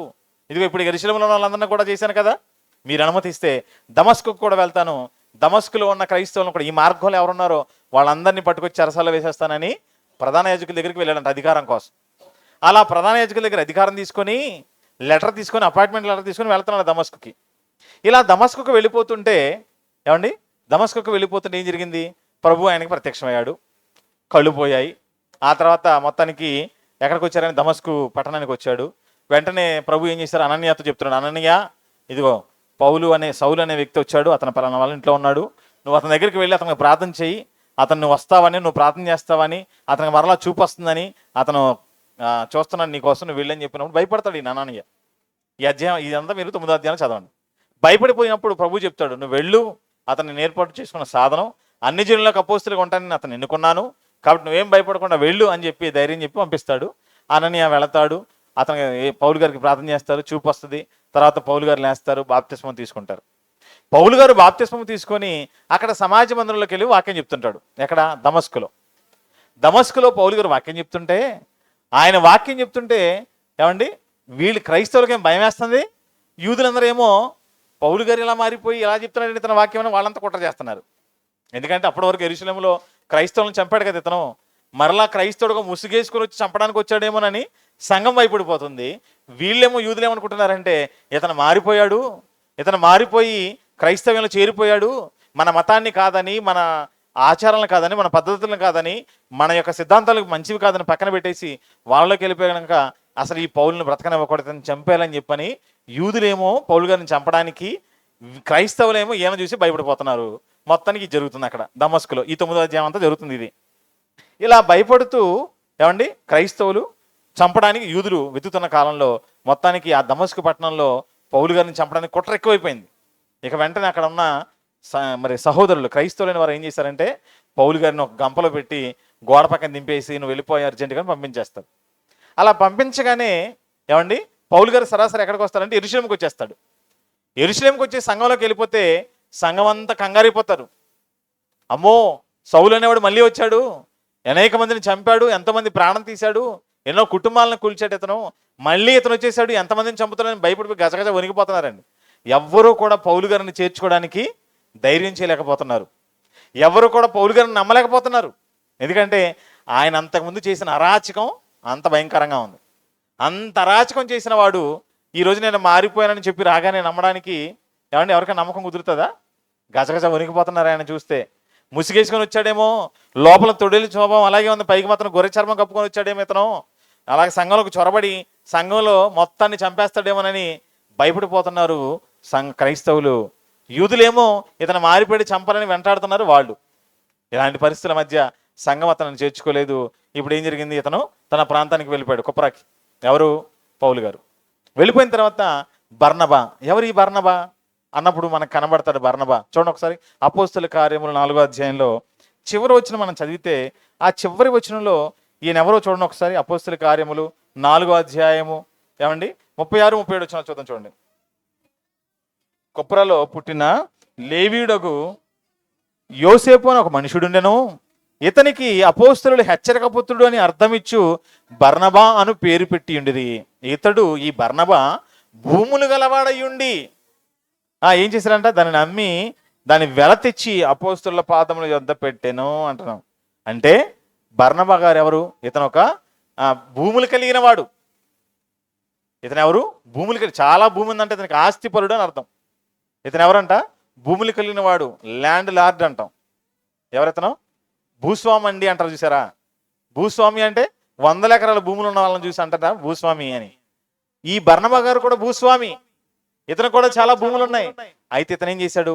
అపోస్తలుల బోధ విన్న వెంటనే మనసు మార్చుకొని అతనుకున్న భూములన్నీ అమ్మేసి వాటి తాలూకా వచ్చిన ధనవంతా తెచ్చి అపోస్తలుల పాదాల దగ్గర పెట్టి మీరు పరిచర్య చేయండి అని చెప్పని పరిచర్య కోసం పంపించాడు. అంతేకాకుండా ఇతను ఏం చేసేవాడంటే హెచ్చరిక చేసేవాడంట అందరినీ, సంఘాన్ని హెచ్చరిక చేసేవాడంట. అంటే హెచ్చరించేవాడు. సంఘంలో హెచ్చరిక చేసేవాళ్ళు కావాలి. తెలుసా మీకు? సేవకుడు అన్ని విషయాల్లో హెచ్చరిక చేయలేడు. సేవకుడు అన్ని విషయాల్లో హెచ్చరికలు చేయలేరు. సంఘంలో స్త్రీలో కానీ పురుషుల్లో కానీ ఎవరైనా సంఘాన్ని హెచ్చరిక చేసేవాళ్ళు కావాలి. అలా హెచ్చరిక చేసేవాళ్ళు ఉంటే సంఘంలో ఉన్న వాళ్ళు సరి చేసుకుంటారు. కొంతమంది అండి మంచి మనసుతో బయటకు వచ్చి ఒక బర్నబాలాగా సంఘంలో ఎవరైనా తప్పు చేస్తే హెచ్చరిద్దామని ముందుకొస్తే అతని మీద తిరగబడే పరిస్థితులు ఉన్నాయి సంఘంలో. నువ్వేంటాయా, పాస్టర్ గారే మాట్లాడట్లేదు, సేవకుడే మాట్లాడట్లేదు, నువ్వేంటి పెద్ద చెప్పేది అంటూ తిరగబడుతున్నారు చాలామంది. తప్పది, అది తప్పు, చాలా తప్పది. హెచ్చరిక చేసేవాళ్ళు కూడా కావాలని బైబిల్ చెప్పింది. రోమపత్రికలు కూడా చెప్తారు 12వ అధ్యాయంలో పంచిపెట్టేవారు కావాలి, వడ్డించేవాళ్ళు కావాలి, హెచ్చరిక చేసేవాళ్ళు కూడా కావాలి, సంఘంలో అందరూ ఉండాలి, బోధించే వాళ్ళు కూడా కావాలి, పరిచర్య చేసేవాళ్ళు కావాలి. అలాగే అందరూ ఉండాలి, హెచ్చరిక చేసేవాళ్ళు కావాలి. ఎవరు హెచ్చరిక చేస్తారు మనల్ని? మనల్ని హెచ్చరిక చేసి మనల్ని సరిచేసి మనల్ని మంచి మార్గంలో పెట్టడానికి పెద్దలు అవసరం లేదా? కావాలి. ఎవరైనా మనల్ని హెచ్చరిక చేసినప్పుడు, గద్దించినప్పుడు నువ్వు ఇలా తప్పు చేస్తున్నావని హెచ్చరిక, జాగ్రత్త పడు, సరి చేసుకొని చెప్పినప్పుడు మంచి మనసుతో మనం వారిని ప్రేమించి నాకు మంచి విషయం చెప్పారండి, నాకు తెలియక నేను తొందరపడుతున్నాను, మీకు ధన్యవాదాలని చెప్పాల్సింది పోయి అలా మంచి చెప్పిన వాళ్ళ మీద తిరగబడుతున్నారా? అయితే మీరు ప్రమాదంలోకి వెళ్ళిపోతారు. జాగ్రత్త. అలా మీరు ప్రమాదంలోకి వెళ్ళిపోతారు. అలా అయితే హెచ్చరిక చేసేవారిని మీరు ఏం చేయండి? గౌరవించండి. ఇతను కూడా సంఘంలో హెచ్చరిక చేసేవాడంటే అందరినీ. ఆయన అమ్మేవడమే కాకుండా సంఘంలో అందరినీ కూడా చెప్తున్నాడు, మీరు కూడా అమ్మేయండి, మీరు కూడా అమ్మేయండి, అందరూ అమ్మేయండి, అందరూ అమ్మేసి తీసుకొచ్చి ఇచ్చేయండి అపోస్తలులకు అని చెప్పగానే అలా హెచ్చరిక చేస్తున్నాడు కనుక అననీయ సప్పీరాలు కూడా అమ్మటానికి వెళ్ళారు. వెంటనే నెక్స్ట్ అధ్యాయంలో, అదే కదా 5వ అధ్యాయంలో, అననీయ సప్పీరా కూడా భూమి అమ్మేశారు. అందరూ అమ్ముతున్నారు, మేము కూడా అమ్మాలని. వీళ్ళని హెచ్చరిక చేసి పురికొల్పి రేపింది ఎవరు? బర్నబా గారు. అర్థమవుతుందా? అంటే సంఘంలో పురికొల్పే వ్యక్తిగా ఉన్నాడు ఈయన. ఓకేనా? రైట్. ఇలా సంఘం అంతా భయపడిపోయి పౌలు గారిని ఎవరు చేర్చుకోకపోతే ఏమంటే ఇతను ఏం చేశాడంటే ఈ బర్నబా గారు అంత్యోకయ పట్టణానికి వెళ్ళాడు. ఆ ప్రాంతంలో కొంతకాలం పరిచర్య చేసి నేను కాదు కానీ పౌలు బాగా చెప్తున్నానంట వాక్యాన్ని అని చెప్పని వెళ్ళి వెతికి వెతికి వెతికి వెతికి కుప్పరాలో దొరికాడు పౌలు గారు. పట్టుకొచ్చాడు. ఎవరు? బర్నబా గారు. ఎవరిని? పౌలు గారిని. ఏ పౌలు గారిని అయితే చూసి భయపడుతున్నారో ఆ పౌలు గారిని బర్నబా గారు తీసుకొచ్చారు మళ్ళీ లైన్లోకి. నువ్వు రావాలి పౌలు, నువ్వు రావాలి, నీతో చాలా పని ఉంది, నువ్వు చాలా బాగా మాట్లాడుతున్నావు వాక్యాన్ని, ఎందుకంటే ధర్మశాస్త్రం నీకు బాగా తెలుసు కదా, గమలీయేలు పాదాల దగ్గర బాగా నేర్చుకున్నావు నువ్వు వాక్యాన్ని, ధర్మశాస్త్రాన్ని, అలాగే మంచి చదువు ఉన్నవాడివి, జ్ఞానం ఉన్నవాడివి, నువ్వు తెగింపు కలిగిన వాడు, నువ్వు టాలెంట్ ఉంది నీకు, నీలాంటి టాలెంట్ ఉన్నవాడు నువ్వు ఆ గ్రామానికి పరిమితం అయిపోవడం మంచిది కాదు, నువ్వు వచ్చేయి అని చెప్పని వెళ్ళి ఈయన ఏం చేశాడో తెలుసా? పౌలు గారిని పట్టుకొచ్చాడండి. పౌలు గారిని పట్టుకొచ్చి ఆ తర్వాత సంఘానికి పరిచయం చేశాడు. యెరూషలేముకు తీసుకొచ్చాడు, పేతురు గారికి చూపించాడు, మాట్లాడారు. మాట్లాడిన తర్వాత ఓకే రైట్, నువ్వు ఏం చేస్తావంటే పౌలుని తీసుకొని అంత్యోకయకు వెళ్ళు అని చెప్పారు బర్నబాతో. పౌలు గారిని బర్నబా గారు అంత్యోకయకు తీసుకువెళ్తాడు. వీళ్ళిద్దరూ అక్కడ 1 సంవత్సరం ఉండి సేవ చేస్తారు, అనేక మందిని శిష్యులుగా చేస్తారు. మొట్టమొదట అంత్యోకయలోని శిష్యులు క్రైస్తవులు అనబడిరి అని మనం చూద్దాం, చూసారా? రైట్. అలాగా పౌలు గారిని మళ్ళా సేవలకు తీసుకొస్తాడు బర్నబా గారు. ఆయన చూసి అందరూ భయపడి పారిపోతున్న వేళ, పౌలు గారిని అందరూ చేర్చుకోకుండా భయపడి దూరం పెడుతున్న వేళ పౌలు గారిని తీసుకొచ్చి మరలా పరిచర్యలో నిలబెట్టిన వాడే బర్నబా. ఆ బర్నబా గారికి బంధువే మార్కు గారు. అర్థమవుతుందా? ఆ బర్నబా గారికి బంధువే మార్కు గారు. రైట్. ఇప్పుడు పౌలు బర్నబా కలిసి సేవ చేస్తుంటే, వాళ్ళిద్దరూ కలిసి సేవ చేస్తుంటే ఏం జరిగిందో చూద్దామా? చూడండి ఒకసారి. అపోస్తుల కార్యములు 12వ అపోస్తుల కార్యములు మనం చదవగలిగితే అపోస్తుల కార్యములు 13వ అధ్యాయము 5వ వచనం చూడండి. అపోస్తుల కార్యములు 13వ అధ్యాయము 5వ వచనం. 12వ అధ్యాయంలో పౌలు గారిని తీసుకొస్తాడు. 11, 12 ఈ అధ్యాయాలను మనం చదివినప్పుడు కలిసి ఇద్దరు సేవ చేస్తున్నారు. ఎవరు? పౌలు బర్నబా ఇద్దరు కలిసి బాగా సేవ చేస్తున్నారు, విస్తారమైన సేవ చేస్తున్నారు, అనేక మందిని సంఘంలో చేర్చేస్తున్నారు. ఇలా చేస్తూ సువార్త పరిచయం చేస్తున్న సమయంలో ఏమండి వీరికి తోడుగా 13వ అధ్యాయం 5వ వచనం చూడండి. 13:5 వారు అనగా ఎవరు? పౌలు బర్నబా. వారు సలామీలో ఉండగా యూదుల సమాజ మందిరములో దేవుని వాక్యం ప్రకటించుండిరి. యోహాను వారికి ఉపచారము చేయువాడి ఉండెను. చూసారండి? చాలు ఆగుదాం. ఇక్కడ యోహాను వారికి ఏం చేస్తున్నాడంట? ఉపచారం. ఇంతకు యోహాన్ అంటే ఎవరు? యోహాన్ అంటే ఎవరు? బాప్తిస్మిచ్చి యోహానా? యేసుక్రీస్తు శిష్యుల్లో ఉన్న యోహాన్ గారా? ఏ యోహానైనా? మార్కు అని మారు పేరు గల యోహాను. ఇందాక మనం చదువుకున్నాం కదా 12వ అధ్యాయం 12వ వచనంలో. 12:12 మీరు చదివారే. పేతురు గారు వెళ్ళాడు చూసారా ఆ ఇంటికి. ఎవరా ఇంటికి వెళ్ళాడు? మార్కు అని మారు పేరు గల యోహాన్ ఇంటికి వెళ్ళాలని చెప్పారు చూసామా? ఆ యోహాను గారంట, అంటే మార్కు గారంట ఎవరికి? పౌలు గారికి, బర్నబా గారికి పరిచర్య చేస్తున్నాడంట. అంటే బర్నబా గారి యొక్క బంధువే మార్కు గారు గనక ఇప్పుడు బర్నబా గారు, పౌలు గారు సేవకు వెళ్తున్నారు. ఇలా సేవకు వెళుతున్నప్పుడు మార్కు గారు కూడా వాళ్ళతో కలిసి ఏం చేశాడంట? సువార్తకు వెళ్ళి వీళ్ళిద్దరు సేవకులు గనక వాక్యం చెప్తున్నారు గనక ఈయన ఏం చేస్తున్నాడు? వాళ్ళకి పరిచారం. సేవకుల దగ్గర పరిచారకుడుగా ఉన్నాడు. ఎవరు? మార్కు గారు. ఓకేనా? పౌలు బర్నబా గారు చేస్తున్న సేవకు ఎవరున్నారంటే పరిచారకునిగా ఎవరున్నారంట? వాళ్ళిద్దరికి పరిచారకునిగా మార్కు గారు. అంటే అదే ఎందాకన్నాడు కదా, అతను నాకు పరిచారం నిమిత్తం కావలసిన వాడు అని చెప్పాడు చూసారా? ఎవరు? పౌలు గారు. మంచి పరిచర్య చేస్తాడు మార్కు గారు. వారిని నమ్మి వారితో కూడా పరిచర్య కోసం వచ్చాడని మార్కు గారిని కూడా వెంట పెట్టుకొని తీసుకువెళ్తున్నారు పౌలు బర్నబా గారు.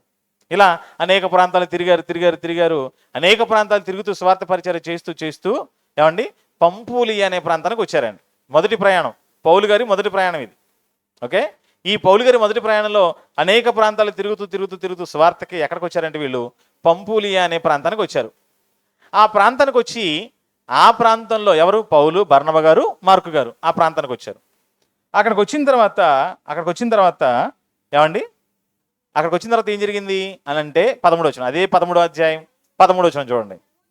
13వ అధ్యాయం 13వ వచనం మీరు చదివితే, తరువాత పౌలును అతనితో కూడా ఉన్నవారును ఓడ ఎక్కి పాపు నుండి బయలుదేరి పంపూలి అనున్న పెర్గేకు వచ్చిరి. అచ్చట యోహాను వారిని విడిచిపెట్టి, చూసారండి, అక్కడ దాకా కలిసి వచ్చిన ఈ యోహాను అంటే మార్కు గారు అక్కడ నుంచి అక్కడికి రాగానే అమ్మో ఇక వీళ్ళతో కలిసి నేను చేయలేను నాయన, వీళ్ళ పరిచర్య ఏంటి, వీళ్ళేంటి, పౌలు గారి పరిచర్య అంటే మామూలుగా ఉంటుందా? రా కార్లో కూర్చొని ఏసీలో హ్యాపీగా వెళ్ళొద్దాం అంటాడా? ఎలా ఉంటుంది పౌలు గారి పరిచర్య? ఎలా ఉంటుంది? ఏసీ కార్లు, బైకులు, ట్రైన్లు, బస్సులు ఇవేవి లేవు. ఆయన ప్రయాణం అంతా భయంకరం. ఆయన చేసిన సువార్త పరిచర్య అంతా కూడా ఎలా ఉంటుంది తెలుసా?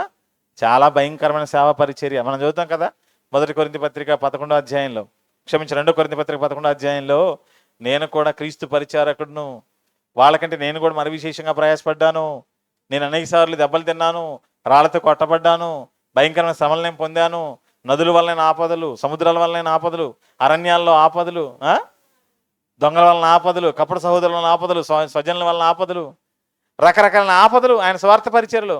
ఎంత భయంకరమైన ఒక అడ్వాంటేజ్ లాగా ఉందన్నమాట. అడ్వెంచర్ అంటే ఎలా ఉంటుంది? అది భయంకరం. ఎప్పుడు చూసినా ఉత్కంఠం అనమాట.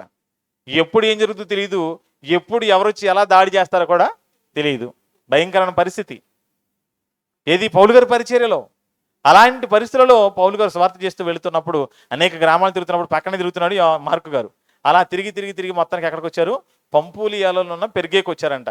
ఎప్పుడైతే పెర్గేకి వచ్చారో, ఈ పెర్గేకి రాగానే వెంటనే ఈయన ఏం చేశారంటే మార్కు గారు, మీకు నమస్కారం, మీరు చేస్తున్న పరిచర్యకు నమస్కారం అని చెప్పని మొత్తం సర్దుకొని యెరూషలేంకి వెళ్ళిపోయాడంట. యెరూషలేం ఎందుకు? యెరూషలేంలో వాళ్ళు ఇల్లు ఉంది కానీ ఇంటికి వెళ్ళిపోయాడు. ఓకేనా? ఇంటికి వెళ్ళిపోయాడంట. సరే, అతను వెళ్ళిపోయాడు. అతను వెళ్ళిపోయిన తర్వాత ఇప్పుడు వీళ్ళు మొత్తం తిరిగి వచ్చారు కదా, మొదటి ప్రయాణం అంతా అయిపోయింది, తిరిగి వచ్చారు కదా. తిరిగి వచ్చిన తర్వాత పౌలు గారు, బర్నబా గారు ఒక ఆలోచన చేశారంటే ఏంటంటే, ఇదిగో మనం అనేక గ్రామాలు తిరిగి సువార్త చేశాం కదా, రైట్, చాలా గ్రామాలు తిరిగి సువార్త చెప్పొచ్చాం. ఇప్పుడు మనం ఒక పని చేద్దాం. ఏం చేద్దామంటే, మనం ఏ గ్రామాలు అయితే వెళ్ళి సువార్త చేసి వచ్చామో ఆయా గ్రామాలకు మనం వెళ్ళి అక్కడున్న సహోదరులు ఎలా ఉన్నారో, వాళ్ళు విశ్వాసంలో ఉన్నారో పడిపోయారో ఒకసారి వెళ్ళి వాళ్ళని పరిశీలన చేసొద్దామని చెప్పని వీళ్ళిద్దరు కలిసి మాట్లాడుకున్నారంట. ఎందుకంటే మరి వాక్యం చెప్పారు, వాళ్ళని బలపరిచారు, ప్రభువులకు నడిపించారు. ప్రభువులకు నడిపించి వీళ్ళు మరో గ్రామంలోకి వెళ్ళిపోయారు. అలా గ్రామాలు తిరిగి కొంతకాలం అయిపోయింది. అసలు వీళ్ళు ఇప్పుడు ఉన్నారో దేవుళ్ళు మళ్ళీ పోయారో లోకంలోకి తెలియదు కనుక వెళ్ళొద్దాం ఒకసారి మళ్ళీ అలాగా అని చెప్పని అనుకున్నప్పుడు సరే అని చెప్పని అనుకున్నారు. సరే అనుకున్నారు పౌలు బర్నబా ఇద్దరు ఓకే అనుకున్న తర్వాత ఇప్పుడు బర్నబా గారు ఏమన్నారంటే ఓకే మన ఇద్దరమే కాదు మనతో పాటు మరలా మార్కుని వెంట పెట్టుకొని పోదాం అన్నాడు. ఎవరిని వెంట పెట్టుకొని పోదాం? మార్కుని వెంట పెట్టుకొని పోదాం అన్నాడండి. ఎవరన్నారు? మార్కుని వెంట పెట్టుకొని పోదాం అని అన్నది ఎవరు? ఏమండి? మార్కుని వెంట పెట్టుకొని పోదాం అన్నది ఎవరు? బర్నబా గారా పౌలు గారా? బర్నబా గారు. ఎందుకంటే వాళ్ళ బంధువు కదా, బంధువు కనుక ఈ మార్కుని వెంట పెట్టుకుని పోదాం అని చెప్పని బర్నబా గారు అన్నాడు. అనగానే ఏమండి అప్పుడు పౌలు గారు ఏమంటున్నాడంటే బర్నబా మార్కుని తీసుకుని వెళ్ళడానికి నేను ఒప్పుకోను. అదేంటండి, మార్కు మనకు ఎంతో పరిచారం చేశాడు కదా, అతన్ని ఎందుకు తీసుకుని వద్దు అంటున్నారు మీరు? తీసుకెళ్దాం పర్లేదులే అంటాడు బర్నబా గారు. వద్దొద్దు నేను అతన్ని తీసుకెళ్ళడానికి ఇష్టపడను, నాకు ఇష్టం లేదు అతను రావడం అంటున్నాడు మార్కు గారు. అదేంటండి, ఎంతో పరిచారం చేశాడు కదా, అలా పరిచారం చేసిన వ్యక్తిని వద్దంటం ఏంటి పౌలు గారు? వద్దంటం ఏంటి? పౌలు గారు చేస్తున్న తప్పు అనిపిస్తుంది కదా మనకి. పౌలు గారు అలా అనడం కరెక్ట్ కదండి. ఎంతో పరిచయం చేశాడు, ఎంతో తిరిగారు, వాళ్ళకి ఉపచారం చేసినట్టుగా మనం చూసాం. అలా చేసిన వాడిని మరి అలా వద్దంటం ఏంటండి అనుకుంటాం కదా మనం. మానవ మనస్సు ఆలోచిస్తే మనకు పౌలు గారు చెప్పింది తప్పు అనిపిస్తుంటుంది. కానీ పౌలు గారు మానవ రీతిగా ఆలోచించట్లేదు. ఆయన ఏం ఆలోచిస్తున్నాడంటే మనము పంపులియాకు వచ్చినప్పుడు మనతో కలిసి సువార్త పరిచర్యలో ఉండవలసిన వాడు అక్కడ జరుగుతున్న సువార్త పరిచర్యను వదిలేసి యెరూషలేముకు వెళ్ళిపోయాడే, అలా వెళ్ళిపోయిన ఆ వ్యక్తిని ఎలా నమ్మగలం మనం? దేవుని పనిలో నమ్మకంగా ఉండకుండా దేవుని పనిని మధ్యలో వదిలేసి వెళ్ళిపోయిన వాడు ఎలా మనం అతన్ని వెంట పెట్టుకుని వెళ్ళగలం? ఇప్పుడే వదిలేసి వెళ్ళిపోయిన వాడు తర్వాత మనతో ఉంటాడని గ్యారంటీ ఉందా? లేదు. అతను నాకు నచ్చలేదు, దేవుని పనికి అతను ద్రోహం చేశాడు. ఏం చేశాడు? ఇప్పుడు పౌలు గారు తనకు పరిచయం చేసేవాడు యోహాను ఉన్నారని ఆయన మీద డిపెండ్ అయ్యాడు. ఆయన మీద డిపెండ్ అయ్యి ఆయన దేవుని పనిని చేసుకుంటూ వెళ్ళిపోతుంటే ఇతను ఇప్పుడు డిపెండ్గా ఉన్న ఈ వ్యక్తి ఏం చేశాడు? వెళ్ళిపోయేసరికి ఎలా ఉంటుంది చెప్పండి? పౌలు గారు సొంత పనుల కోసమో సొంత అవసరాల కోసమో మార్కు గారిని ఉపయోగించుకోవట్లేదు. అక్కడ సువార్త పరిచర్య కోసం మార్కు గారి అవసరత ఉంది. అలాంటి అవసరత ఉన్న టైంలో ఇతను ఏం చేశాడు? వదిలేసి వెళ్ళిపోయాడు. ఇప్పుడు మార్కు గారు ద్రోహం చేసింది పౌలు గారికి కాదు. మార్కు గారు ద్రోహం చేసింది ఎవరికి? దేవునికి. దేవుని పని చేయకుండా వెళ్ళిపోయాడు కనుక ఇతను దేవుని పనికి అన్ఫిట్ అనుకున్నాడు పౌలు గారు. ఎందుకంటే ఏమండి, ఒక సేవకుడు సంఘంలో బాగా వినండి, మీకు అర్థం కాదని చెప్పు. సేవకుడు సంఘంలో ఒక వ్యక్తిని నమ్మి అతనికి ఏదైనా పని ఏదైనా బాధ్యత అప్పగించినప్పుడు అతను చేస్తాడు అని అతని మీద నమ్మకం పెట్టుకొని అతని మీద భారం పెట్టి సేవకుడు ధైర్యంగా ముందుకు వెళ్ళిపోదాం అనుకొని వెళ్ళిపోతే ఈ నమ్మకం పెట్టుకున్న వ్యక్తి చెప్పిన పనిని చేయకుండా అతనిపై పెట్టుకున్న సేవకుడు పెట్టుకున్న నమ్మకాన్ని వమ్ము చేసి వెళ్ళిపోతే అతను నమ్ముతామా? అతన్ని ఇష్టపడతామా? ఏమండి, అలాగని సేవకుడు సొంత పని కోసం కాదు ఇది. సేవకుడు సొంత పని చేయలేదనో సేవకుడు ఇంట్లో పని చేయలేదనో కాదు అని బాధపడుతుంది. ఏ పని చేయనందుకు బాధపడుతున్నాడు సేవకుడు? అప్పగించిన దేవుని పని తనకు అప్పగించిన ఒక స్త్రీ కావచ్చు పురుషుడే కావచ్చు సంఘంలో ఉన్న ఆ వ్యక్తి మీద సేవకుడు ఒక బాధ్యత పెట్టి ఇతను చేస్తాడు ఈమె చేస్తుందని నమ్మి వాళ్ళ మీద పెట్టి ఈయన ధైర్యంగా వెళ్ళిపోతే ఆ నమ్మకం పెట్టుకున్న వ్యక్తులు ఆ నమ్మకాన్ని పోగొట్టుకుంటే లేదా చెప్పిన దేవుని పనిని చేయకపోతే సేవకునికి ఏమనిపిస్తుంది? నేను నమ్మి పని అప్పగిస్తే వీళ్ళు ఇలా చేశారు కనుక ఇక జీవితంలో వీళ్ళ నమ్మికి ఒకసారి నేను పనిని ఇవ్వకూడదు అనిపిస్తుందా? అయిపోతే మళ్ళీ ఇద్దాం అనిపిస్తుందా? మీరు చెప్పండి, ఆలోచించి ఏమనిపిస్తుంది? ఇతను నమ్మకంగా లేడు కనుక ఇతను నమ్మి ఇంకో పని అప్పగిస్తే ఎవరికి అవమానం? దేవునికి అవమానం జరుగుతుంది. కనుక ఇలాంటి అపనమ్మకస్తులను పనిలో పెట్టడం కంటే వీళ్ళని దూరం పెట్టడమే మంచిది అనుకుంటామా అనుకోమా? మనం ఆలోచిద్దాం. మనం ఒక వ్యక్తిని నమ్మి ఏదో పని అప్పగించాం, ఆ పని వాడు చేయలేదు, ఇంకోసారి నమ్ముతామా? నేను నమ్మి నేను పోయాను కదా, నువ్వు ఎంత పని చేసావరా అంటుంటాం. అంతేనా? మన సొంత పని చేయకపోతే నమ్మకం పోగొట్టుకుంటే ఇంత మాట అన్నప్పుడు దేవుని పని చేయవలసిన వాడు దేవుని పనిని చేస్తున్న పనిని వదిలేసి వెళ్ళిపోతే ఎలా అనిపిస్తుందండి? బాధ కలిగింది పౌలు గారికి. ఇలాంటి వ్యక్తిని తీసుకుని వెళితే దేవునికి అవమానం జరుగుతుంది కనుక బర్నబా మార్కుని తీసుకుని వస్తే నేను ఒప్పుకోను అన్నాడు. ఈ విషయంలో మార్కు గారిని గురించి పౌలు గారికి బర్నబా గారికి మధ్య పెద్ద గొడవ జరిగింది. పౌలు బర్నబా విడిపోవడానికి కారణమైంది. పౌలు బర్నబా అని ఇద్దరు ఎంతో కాలం కలిసి పరిచర్య చేశారు. సంఘం అంతా కూడా నమ్మకుండా భయపడి దూరంగా పెట్టినప్పుడు అతన్ని దగ్గర తీసి సంఘానికి పరిచయం చేసి అనేక ప్రాంతాల్లో పరిచర్య చేసిన పౌలు గారు బర్నబా గారు ఇద్దరు కలిసి ఎంతో పరిచయం చేశారు. బాగా డీప్గా కలిసి పనిచేసిన వీళ్ళిద్దరూ మార్కు గారి విషయమై గొడవపడి విడిపోయారండి. తెలుసా? పౌలు బర్నబా గారు విడిపోవడానికి కారణం ఎవరు? మార్కు గారు. అపకారం చేశాడా?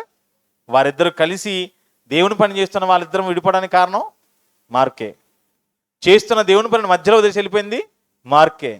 అంటే మొత్తానికి మార్కు ఒక అపకారిగా మారిపోయాడు. మారిపోయాడా? అపకారిగా ఉన్నాడా? అపకారం చేశాడు. ఎవరికి? దేవునికి, దేవుని పని చేస్తున్న వారికి. వెళ్ళిపోయాడండి.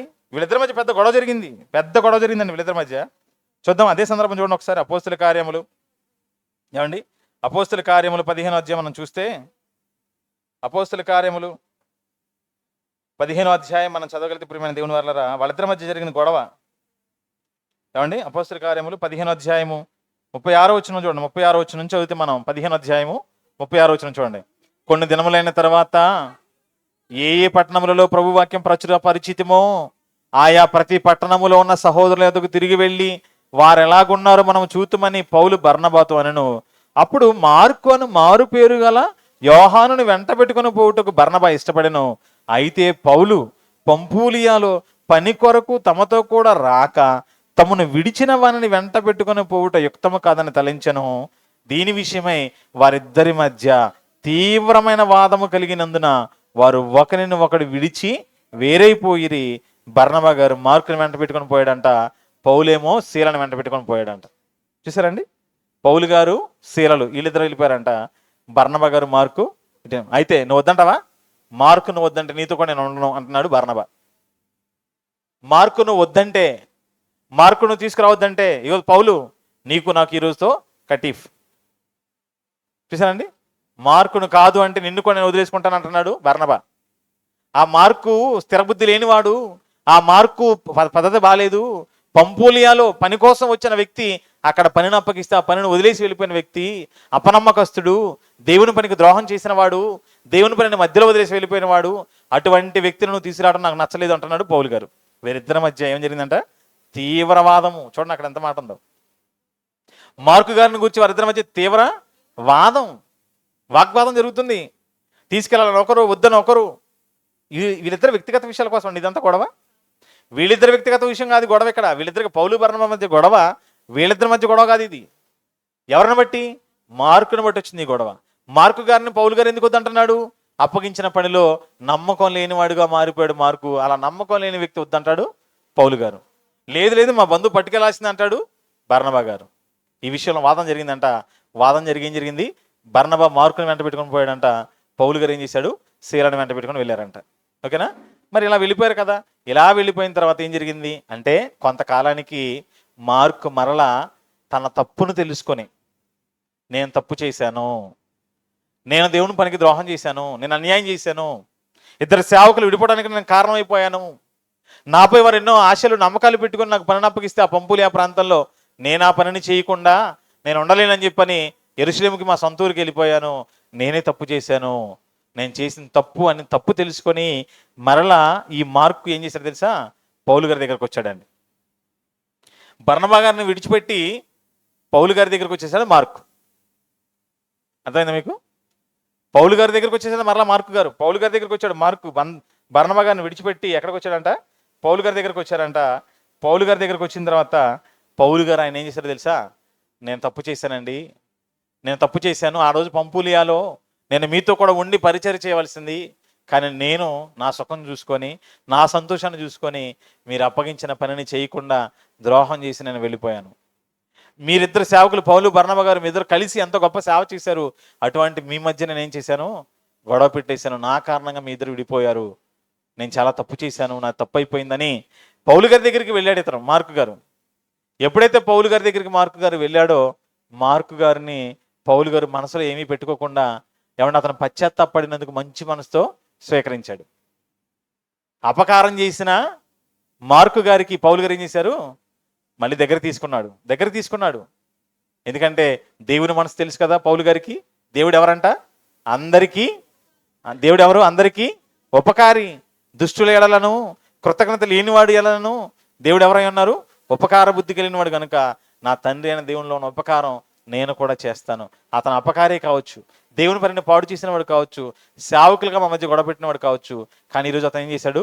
పశ్చాత్తాపడి వచ్చాడు గనుక నేను అతను చేసినట్టుగా నేను అతనికి చేయకూడదు అనుకుని పౌలు గారు మార్కు గారిని ఏం చేశాడు? దగ్గర తీసుకొని తనతోనే పెట్టుకున్నాడు, తన వెంట తిప్పుకున్నాడు. ఒకనాడు వాళ్ళని విడిచిపెట్టి వెళ్ళిపోయినప్పుడు మీరు ఒకవేళ మార్కు గనక వస్తే, కొలసి సంగమా, మార్కు గనక మీ దగ్గరకు వస్తే మీరు అతన్ని చేర్చుకోకండి. ఎందుకంటే అతను దేవుని పనిని వదిలేసి వెళ్ళిపోయాడు. మధ్యలో దేవుని పని అప్పగిస్తే పంపులియా ప్రాంతంలో వదిలేసి ఎరుసలేముకి వెళ్ళిపోయాడు. అలా వెళ్ళిపోయిన ఆ వ్యక్తి మీ దగ్గర కనుక వస్తే మీరు అతను చేర్చుకోకండి అని ఒకనాడు ఉత్తరం రాసిన పౌలు గారే ఆ తర్వాత అతను మారు మనసు పొంది వస్తే దగ్గరకు చేర్చుకొని తనతో కూడా తిప్పుకుంటున్నాడు. అందుకే పౌలు గారితో కూడా ఎక్కడ ఉన్నాడంట? మార్కు చెరసాల్లో ఉన్నాడంట. పౌలు గారితో పాటు ఎవరున్నారంట చెరసాల్లో? పౌలు గారితో పాటు ఎవరున్నారంటే చెరసాల్లో? ఇప్పుడు చూద్దాం ఎవరున్నారో. ఇందాక మనం చదువుకున్న మాటలు ఇప్పుడు చదవడం మీకు అర్థమవుతుంది. పౌలు గారితో పాటు చెరసాల్లో ఎవరున్నారంట? ఫిలోమోను పత్రిక 1వ అధ్యాయం 24వ వచనం చూడండి. ఇప్పుడు ఫిలోమోను పత్రిక 1వ అధ్యాయం 24వ వచనం లాస్ట్ వచనం చదువుకున్నాం కదా. క్రీస్తు యేసు నందు నా తోటి ఖైదీ అయిన ఎపఫ్రా, నా జత పనివాడైన మార్కు. ఖైదీ. పౌలు గారు ఎలా ఉన్నాడంటే ఇప్పుడు ఖైదీ, బంధించేశారండి. పౌలు గారిని చెరసాల్లో వేశారా?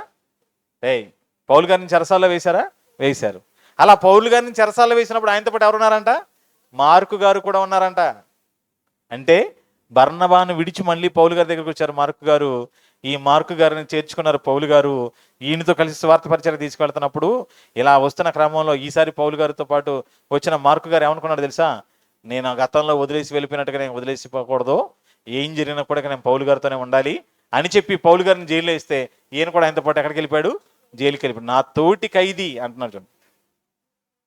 సరే, నా తోటి ఖైదీ ఎపఫ్రా, నా జత పని వారైన మార్కు, తర్వాత అరిస్తార్కు, దేమా, లూకా మీకు వందనాలు చెప్తున్నారు అంటున్నాడు. ఖైదీ అయ్యాడా? అంటే ఇక పౌలుని ఎప్పుడు విడిచిపెట్టకూడదు, నేను ఒకసారి తప్పు చేశాను, మరలా ఆ తప్పు నా జీవితంలో నేను చేయకూడదని నిర్ణయించుకున్నాడు. అంటే మార్కు గారు మారు మనసు పొందాడు. అర్థమైందా? మార్కు గారు ఏం పొందాడు? మారు మనసు పొందాడు. నేను తప్పు చేశాను, నాకు అప్పగించిన పనిని నేను విడిచిపెట్టేసి, నేను ద్రోహం చేసేసి, నేను అన్యాయం చేసేసి, వారిద్దరి మధ్య గొడవ పెట్టి నేను చాలా పెద్ద తప్పు చేశానని పశ్చాత్తాపడ్డాడు, మారు మనసు పొందాడు, తన తప్పుని తెలుసుకున్నాడు. తిరిగి మరలా పౌలు గారి దగ్గరికి వచ్చాడు. పౌలు గారితో కలిసి ఇక ఎన్ని శ్రమలు భరించడానికైనా సిద్ధమైపోయాడు. ఖైదీగా మారిపోయాడంట, జతపనివాడు అయిపోయాడంట, ఒక మంచి పరిచారకుడిగా మారిపోయాడంట. ఒక మంచి పరిచారకుడిగా మారి పౌలు గారికి సేవలు చేస్తానంట మళ్ళీ. అందుకే తిమోతి గారు కొత్త రాస్తే ఉంటున్నాడు. 2 తిమోతి పత్రికలు మనం చదివాం కదా. 2 తిమోతి పత్రిక 4వ అధ్యాయంలో 11వ వచనం మనం చదివాం కదా. తిమోతి, లూకా మాత్రమే నా దగ్గర ఉన్నాడు, మార్కును వెంట పెట్టుకొని రమ్ము, అతడు పరిచారము నిమిత్తము నాకు ప్రయోజనకరమైన వాడు.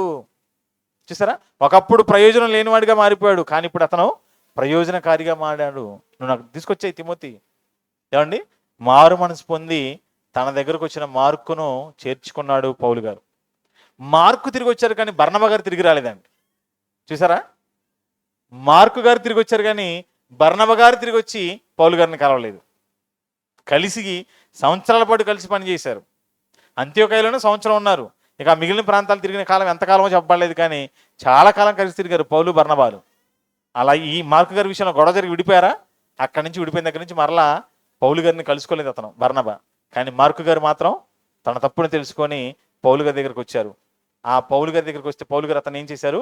చేర్చుకున్నారు, దగ్గరకు చేర్చుకొని మరలా పౌలు గారు మార్కు గారిని వెంట పెట్టుకొని సువార్తకు తీసుకువెళ్ళాడు.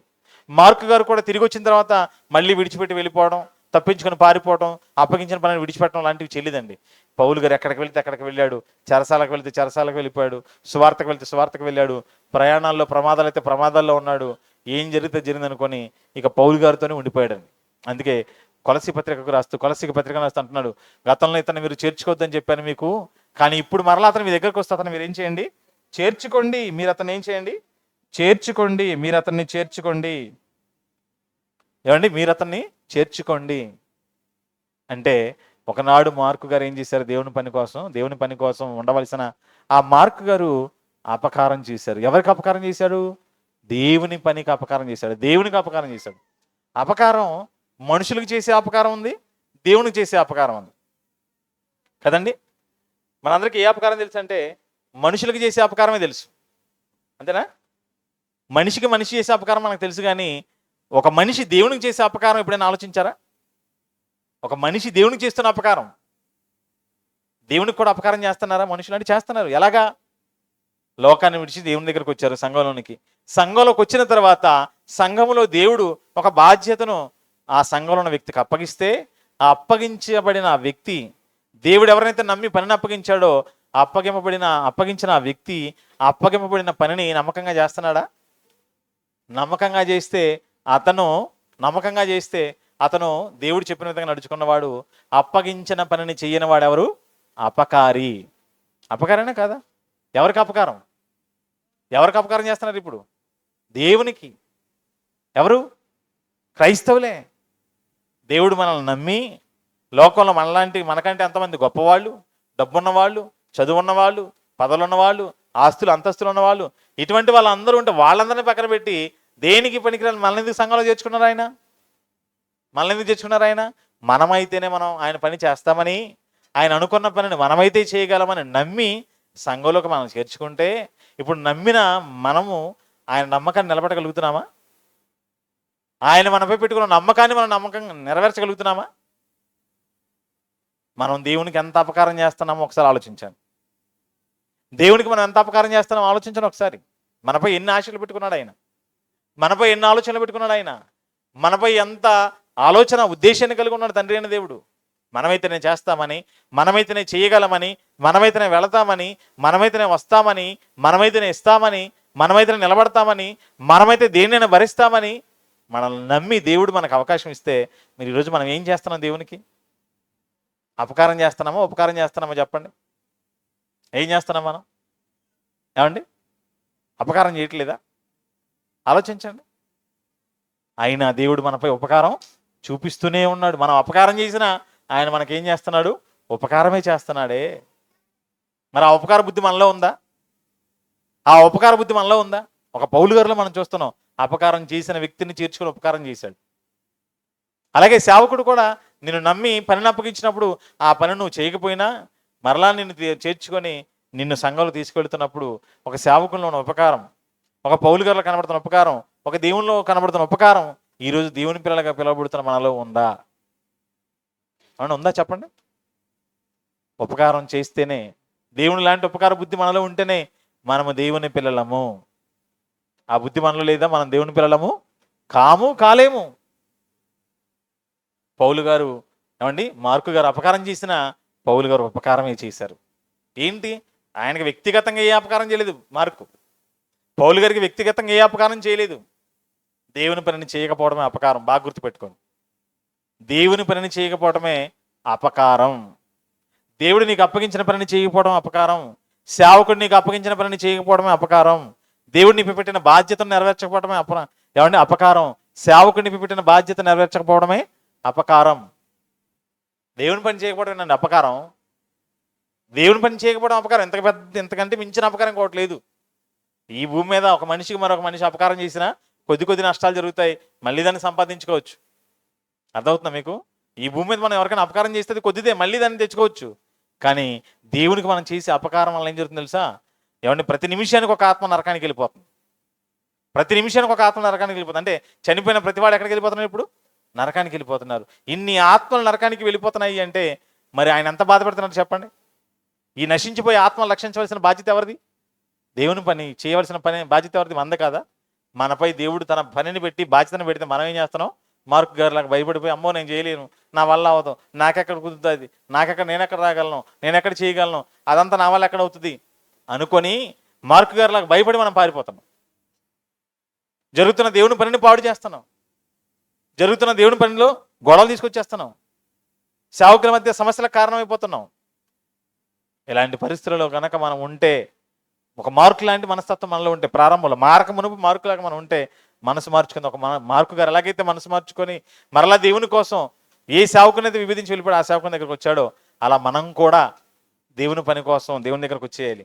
ప్రభువా ఇంతకాలం మీరు అప్పగించిన పనిని చేయలేదు, మీకు అపకారం చేశాను, అయినా మీరు నాకు ఉపకారం చేస్తున్నారు తండ్రి. మా సేవకునికి అపకారం చేశాను, అయినా ఆయన నాకు ఉపకారం చేశాడు తండ్రి.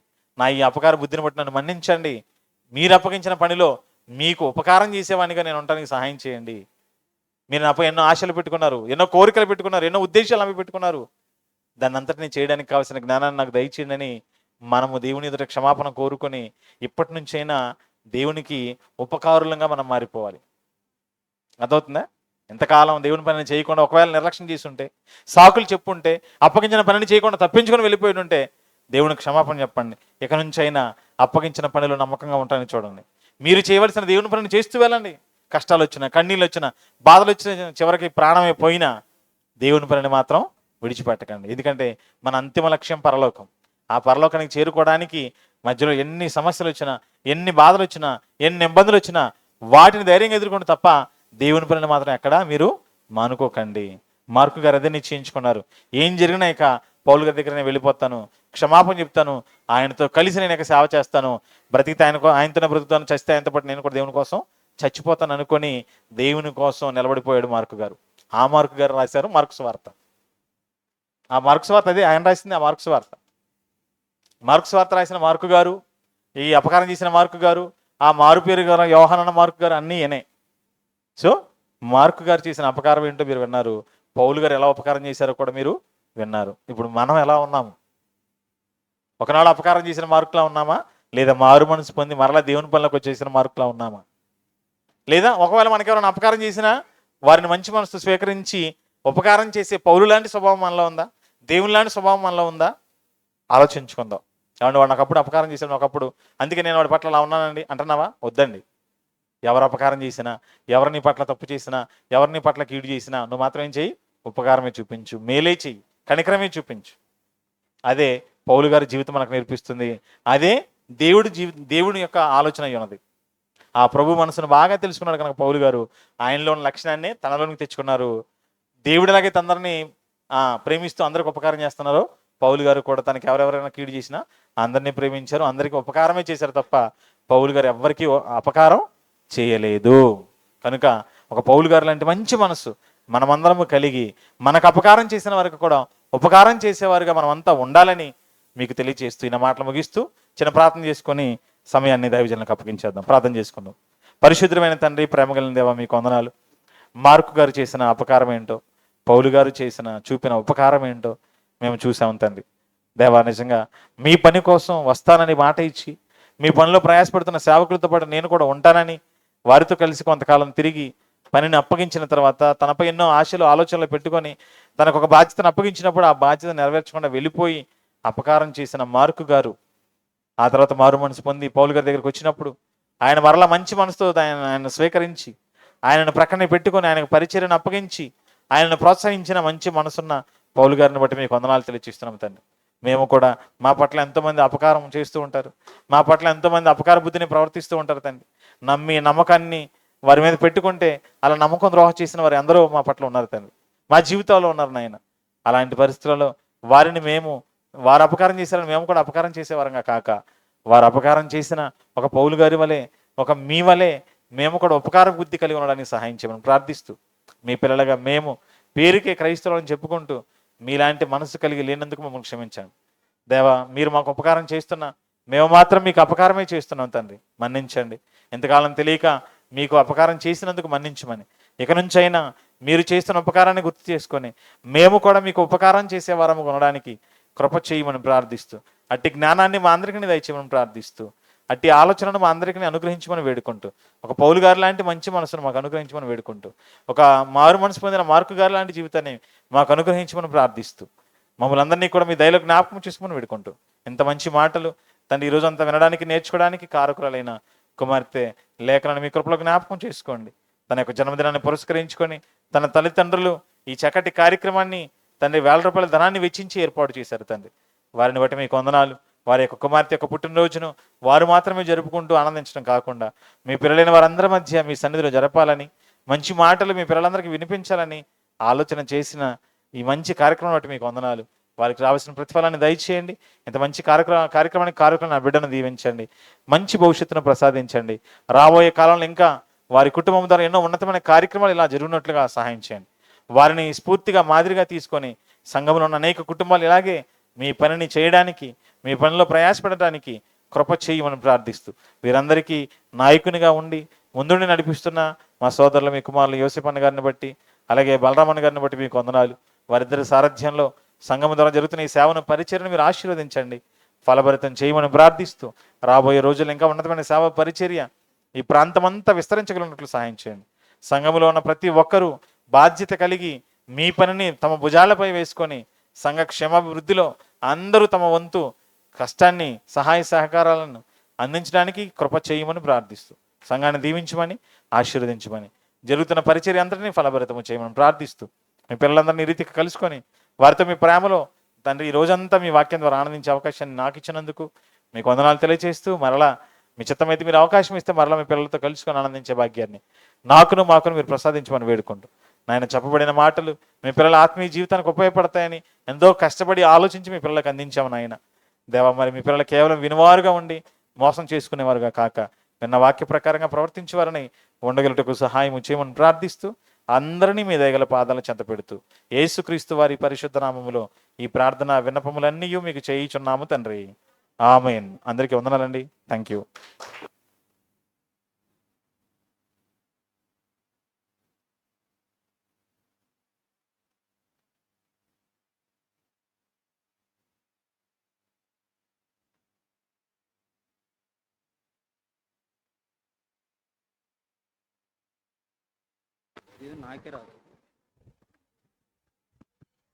ఎన్నో విలువైన అమూల్యమైన మాటలే కాకుండా హెచ్చరిక, మన ఆత్మీయ జీవితాలను సరిచేసుకుని మనం చేస్తున్న కొన్ని పొరపాట్లు, తప్పులను ఈ మాటలతో మనం సరిచేసుకుని ఇంకా దేవునికి దగ్గరగా జీవించాలని పరిశుద్ధాత్మ సహాయం ద్వారా దేవుడు తన కుమారుల ద్వారా ఉదయకాల సమయం నుంచి ఇప్పటి వరకు ఎన్నో మాటలు అందించారు.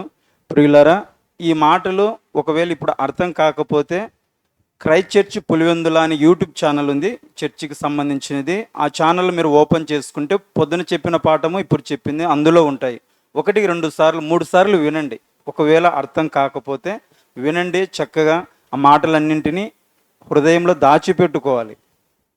తప్పు చేస్తున్నప్పుడు మాట రావాలి, మనకి హెచ్చరిక రావాలి. దైవజనులు అందించారు, ఈ పని చేయకూడదు, ఇలా మాట్లాడకూడదు, బూతు మాటలు వగైరా వగైరా అట్లా. కాబట్టి విలువైన సందేశాన్ని అందించిన పెద్దలు, దైవజనులు మధుబాబాయ్ గారికి మనమందరం చప్పట్లు కొట్టి ఆనందాన్ని వ్యక్తపరుద్దాం.